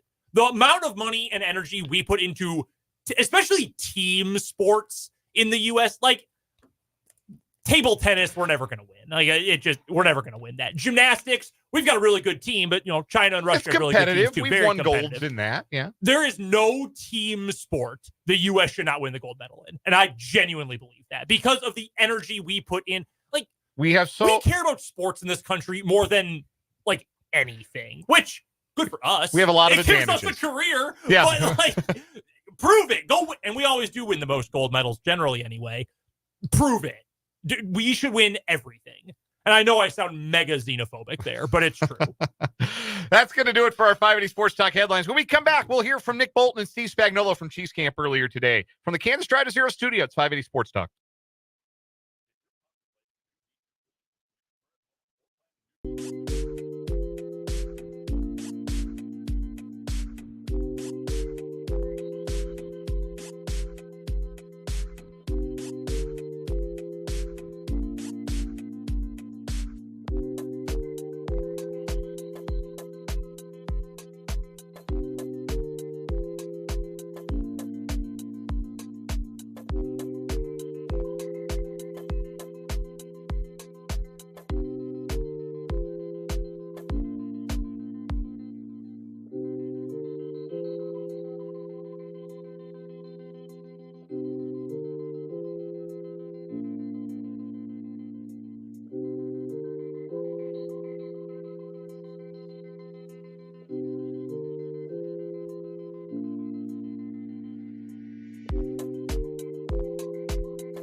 580 Sports Talk.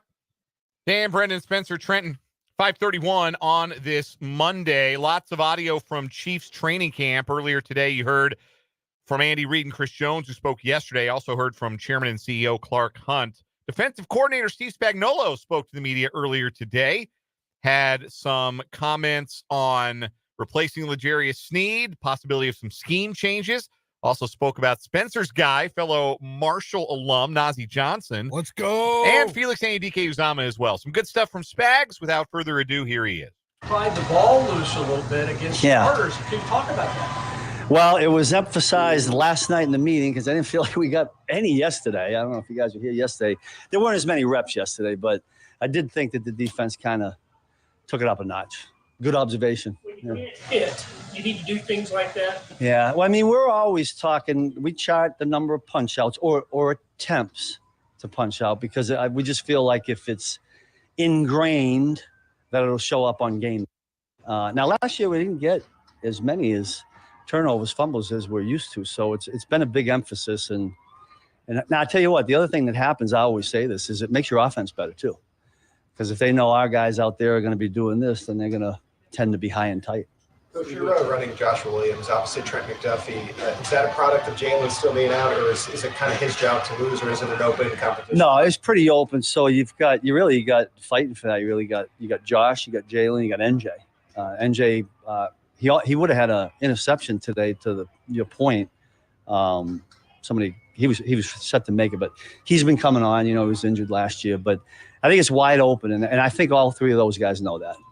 With the absence of LJ. I'm sorry. What do you like about Jaden so far? Just being able to move him around. The one thing that sticks out about Jaden is he's tall and long. And yeah, he's playing a bunch of different positions. It's he's going through what Chamari Connor went through last year, where, you're trying to learn everything in the volume of the defense, and yet he's not just learning one spot.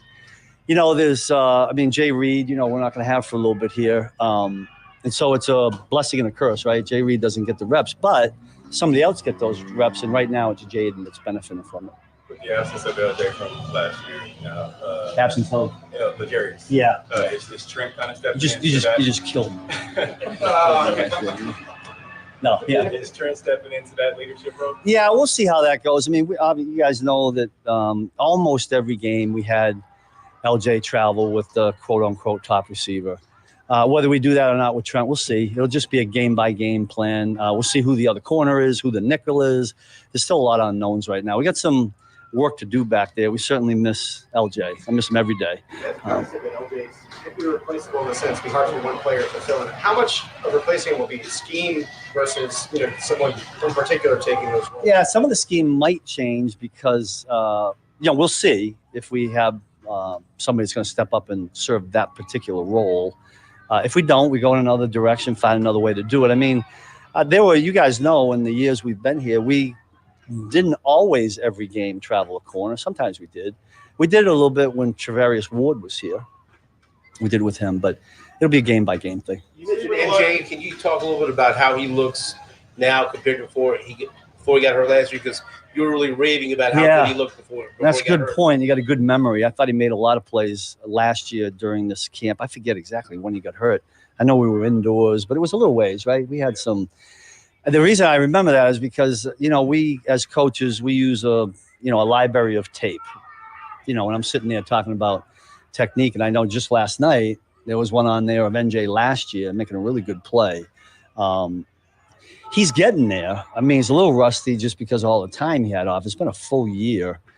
If you'd ask him, he looks to me like he's moving around pretty good. Like I don't see limitations, but he'd be a better guy to ask for that. A couple more guys. With the linebackers, obviously, we're about to talk to Nick, but without Willie Gay, how's that kind of working out? Yeah. Trying to figure that all out. We're going to miss Willie's burst and speed, his energy. Loved having Willie around. You can't help but not like being around Willie Gay, right? But Drew's been here and has played that spot. Jack Cochran has been doing a terrific job, right? Leo is going to probably have different roles than he had last year. In conjunction with Nick, we get some young guys out there. So hopefully, if we can find 5, 6, however many linebackers and get some good ones. Steve, the pads are going to come on, I guess, in a few days. Just how eager are you to see Felix? And what do you want to maybe him to show, I guess, throughout the course of training? Yeah, I think you're dead on, Nate, that we need him to show in pads. I mean, it's a different ball game, especially for D linemen when you're in this kind of practice. But, yeah, we're going to be looking for some physicality, some growth in his pass rush ability. I mean, it's year 2, right? He made a great play in the Super Bowl, which I think was great for his confidence. And I think we just, if he keeps making plays like that, he's going to get more and more confident. I think it'll be good for his game.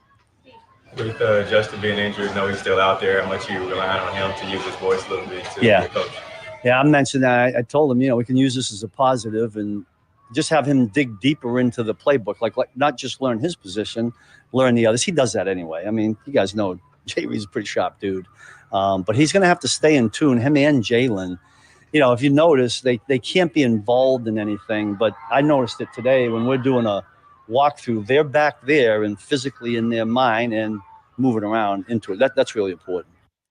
That was what Steve Spagnuolo has to say. Interesting note that they may not necessarily have a player perform the same role as L'Jarius Sneed did last season and follow around the other team's best receiver. We've kind of treated that like a fait accompli when it comes to Trent McDuffie, but Steve Spagnuolo is saying, we haven't decided if we're going to do that or not. We may not do that. We may leave McDuffie on the outside primarily. I have my doubts. I don't think Steve Spagnuolo is going to really show his hand first time he speaks during training camp, but interesting that he would put out there that that's at least a possibility.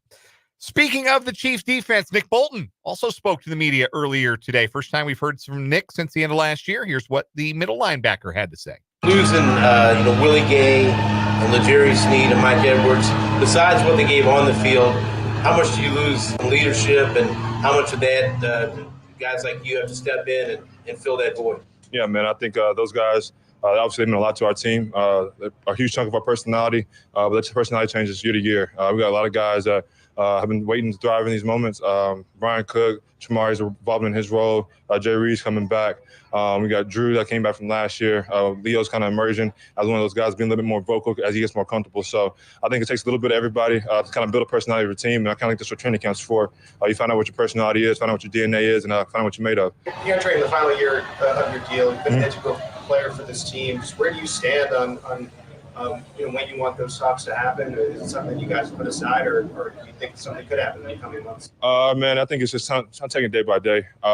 Honestly, just want to get through training camp, trying to put my best foot forward. I was banged up a lot last year. I don't think I put my best product out there. So from my standpoint, I'd like to go out there and get through training camp, try to get our team the best way we can, figure out what we are on defense, and set up us win football games. We've got a lot at stake, a chance to do a lot of things in the near future. So that's where my main focus is at right now. Nick, you've always been one guy that's had a lot to prove out there, but with it being a contract season, do you feel that you still have more to prove out there, more that you can grow upon as you get into the season? Yeah, man, I think I got a lot to prove to myself, first and foremost, not necessarily to the outside. I just feel like I can play a lot better football. I think last year is kind of the first year where I had to battle some adversity in terms of injuries in my career period. And so I think it's like a lot of mental toughness with that, learning who I am as a person, learning who I can lean on outside of football. And I think it's kind of made me into a better person, a better leader, being able to learn and sit stuff from the outside and learn from Spags and see what the rhyme and reason why he calls different things, and it helps me play a little bit faster. So, I think I'm excited for this year, man, to kind of get out there and show what I can do. Based on last year and reflecting on it, what was the most challenging? What was the most difficult part for you? Yeah, man, not being able to use my whole left side, man. I have my wrist is messed up, had a cast on it, had bursitis in my elbow, had something to do with I had bursitis in my elbow, left ankle. So I was kind of hobbling, trying to get through a little Humpty Dumpty all the way to the Super Bowl. So I was trying to find a way to just play, get out there, and give my team a chance to win. So that's kind of what I was going through last year. You mentioned the injuries. What did you kind of have to do during the offseason to just kind of rebuild that strength and get back into it? I know you still have the wrap still. There's still things you have to do to protect that wrist. No, I've kind of just, for me, just my own mind. I want to go out there and compete in training camp. I want to get back to playing physical football. I wasn't able to do that last year. We got a lot of guys on our O-line, especially in the interior three, that are pretty nasty, including Trey Smith. But yeah, man, I want to be able to use my hands, man, and have fun. Go out there and just play football, man. I don't have to worry about small stuff, nicks and bruises and all throughout along the way. I just want to go out there and have fun, do what I do. Coach Spags emphasized trying to deflect balls last night in your meetings. Yeah. Showed out today. Just how much of the emphasis is that just going for the season for everybody? Yeah, man, we just got to compete. I think the first day in, offense got after us a little bit. They're completing a lot of deep passes. Just watch the tape, kind of be real with ourselves based on what we were last year. That's when not what we were yesterday. And so getting back to what we like to do, get hands on footballs, pressure, winning one-on-ones, and just find a way to make plays on the ball. Forced turnovers, we were, I think, 27th last year. So we harped on that day one. We're trying to force more turnovers, get the ball back to Pat and them, and kind of see what they could do with it from there. Nick, I know you talked about mentally working on things in the offseason. Yeah. What was one of those things as far as technique-wise that you wanted to bring to the season? Yeah, man, I think that means a lot of things, honestly. For me, I just block destruction. It was one of those things that I think I was good at my first 2 years. My third year, I wasn't very good at. I was letting people get into my framework, and me being a smaller guy, it makes it harder for me to get off blocks, harder for me to play in space. So, yeah, that's one of the biggest things, and that's kind of the reason why I got my wrist taped up, kind of want to get a little bit stronger in that department, get more in shape, lose a couple pounds, and kind of see where it takes me from there. As a defense, how important is it, and how much pride do you guys take in kind of setting the tone out there? Yeah, man, I think it's a mentality. I think it's Coach Spash says all the time, like on football field, there's no on and off switches. It's always on. And so that's kind of who you are as a defense, what you are when you're tired, when you're fatigued, when you're going out there and competing whenever you don't really feel like it. That's kind of who you are as your DNA. And so we're trying to build that down off that foundation now, establish that core, and get 11 guys on the football field that want to go out there and fight for each other. And I think that's the mentality we got to have. We got to go out there, man, and try to eliminate points on the board anytime we can. I wanted to ask you about point with Drew. I know you guys shared a linebacker room last year, not on the field together like from time. I mean, that's sort of the script this year, right?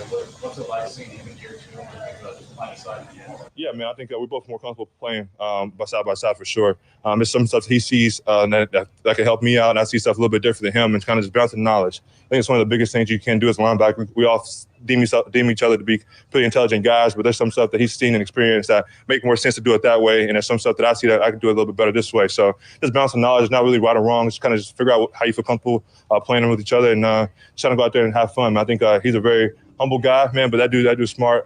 He's real intelligent. He's out there making calls and checks, and I'd be like, okay, yeah, like we can do that. It makes sense. And so I think he's going to be a person that kind of helps me up in my game this year for sure. That is Nick Bolton. Some interesting remarks there about his injuries from last year, plural. We knew about the wrist. We had no idea that he felt like he had nothing on the left side of his body that worked correctly. And hopefully a healthier Nick Bolton will be a big contributor, an even bigger contributor to the Chiefs defense this year, playing alongside Drew Tranquil as well. We'll take a break here on 580 Sports Talk. When we come back, we'll get Spencer Dupuy's first time at the K review and preview tonight's Royals D-backs tilt. Coming up on 580 Sports Talk.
546 on 580 Sports Talk, round and third, heading for home on this Monday edition.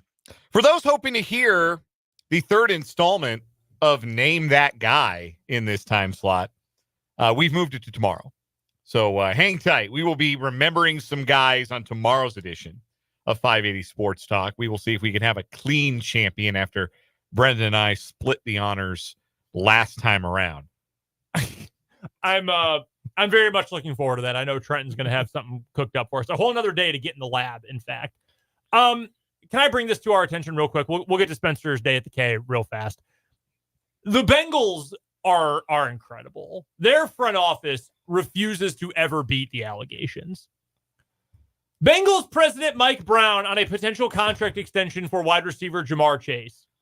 It's not so likely that this is the good time to negotiate. The offseason is a better time for that, and we're going to try to keep focused on the football part. I'm not going to rule anything out, but I will tell you that the die has probably been cast. Here is what is smarter than waiting another whole year and then paying him even more money. Paying him slightly less money and just doing it now. What? This is so dumb. You are going to cost yourself more money by waiting, or you're just going to make yourself worse. You run out of leverage. That's for darn sure. God. Now, it's not nobody's ever accused the Bengals of being a particularly smart front office. They certainly lucked into some generational offensive talent and appear poised to not handle it as well as it possibly could be handled. No kidding. Yeah, that's the Bengals for you. All right, Royals D-backs tonight. First of a 3-game set as their 9-game homestand continues. Diamondbacks have played some good ball. We'll get to them in a bit. But first, we have to know. A nation turns its ear to Spencer Dupuis, who visited Kauffman Stadium for the first time on Saturday with his lovely girlfriend, and they enjoyed a Royals victory, some early offense, some early fireworks, a great Brady Singer outing. You got the beer bat. Yes, I did. I've been searching for that bat for many years. First, the Myrtle Beach Pelicans were like one of the first teams to have it in minor league baseball. Last year, the Charleston Dirty Birds had it, but I went to a game on a Tuesday, and they were weekend-only things that they do. That's tough. Yeah, it was tough. And I saw it, and I said, you know what? I'm going to do it. Tonight's the night. Tonight is the night. It's now on display in Spencer's office, by the way. Hell yeah. Yes. You think you'll ever drink from it again? I don't know. It's kind of wonky to drink out of. Like, luckily I got it when I first got there. Squirt a Dawn soap, fill that sucker up till it overflows. You're clean, baby. So luckily when I first got there, so we got in, there's this new thing that the Royals are rolling out. They rolled out over the weekend. I think I saw an official press release. It's like it's not early entry. What is it called? It's on the MLB Bat app. It's called Go Ahead Entry. So basically you go on the app, you scan your face, you walk up, and there's this big screen and it scans your face, and the person next to it says Spencer D, 2 tickets. Go ahead. You just walk right through. Got the bobblehead. I sent you guys the picture of the bobblehead at 4:40. The gates opened at 4:40. Wow. So they let us in before the opening of the gates. Look at you guys. You were making sure you did not have a repeat of the disappointment of Lane Thomas bobblehead night in DC. Yes. When you did not leave with a bobblehead. So glad you're able to get a bobblehead. Glad you're able to get a beer bat. What were your impressions of the stadium, your first time in it? It was great. So we walked around the first time. Did you go to the Hall of Fame? Did not. Oh, you got to go back. Where that was. Oh, that's left field. You were sitting in left field, weren't you? Where was the Hall of Fame? Like right there in left field. Yeah. It is that big building behind the visitor bullpen. Oh, I did not get to go to that. There's a concert. People were buying tickets to the field pass. Buy it. So okay, you may have been boxed out a little bit. Tried to avoid it. Yeah. All right. It gives you an excuse to go back again. Yes, it was very fun. The concrete did hold up. I can confirm the concrete did hold up. Huge relief. It quickly became one of my favorite ballparks that I've been to. Good. Unless you want to change for location, I don't see the reason for a new ballpark. Neither do I. It was fun. There was a service dog that was behind the bullpen about 3 rows over, and it had its paws on the thing just looking through. And I have a picture on my phone. Greatest thing to look at.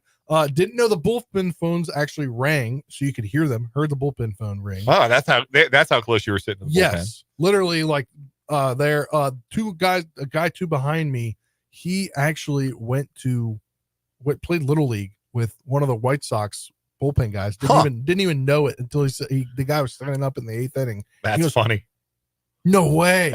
So he walked to the side railing, he yelled his name, and he turned around, and they did this like, aha, like, oh my God, I know you moment.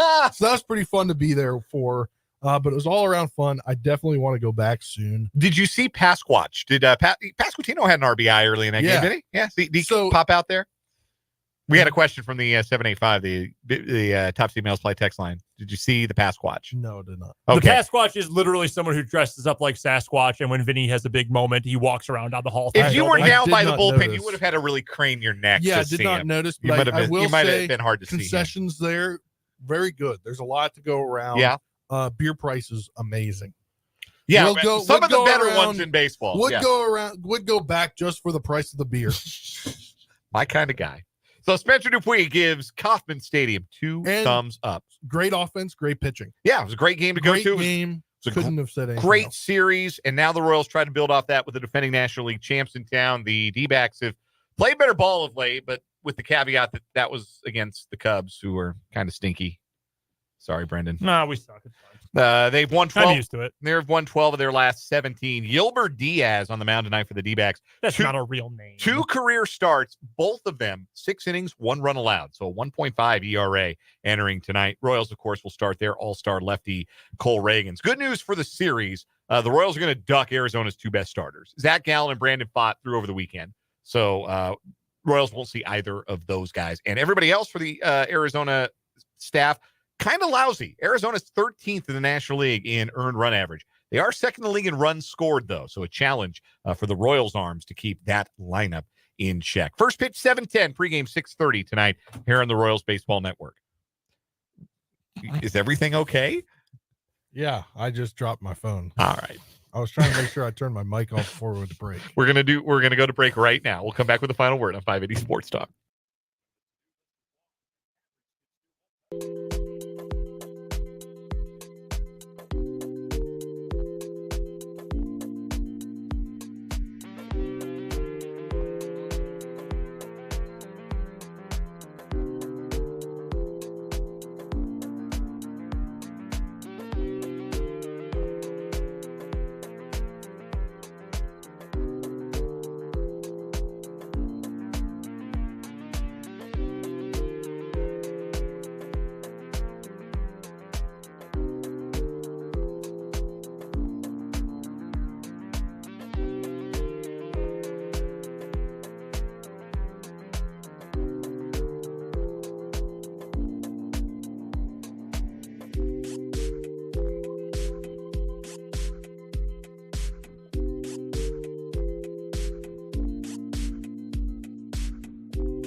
It's final word time on this Monday edition of 580 Sports Talk. Brendan Wierzinski bats leadoff.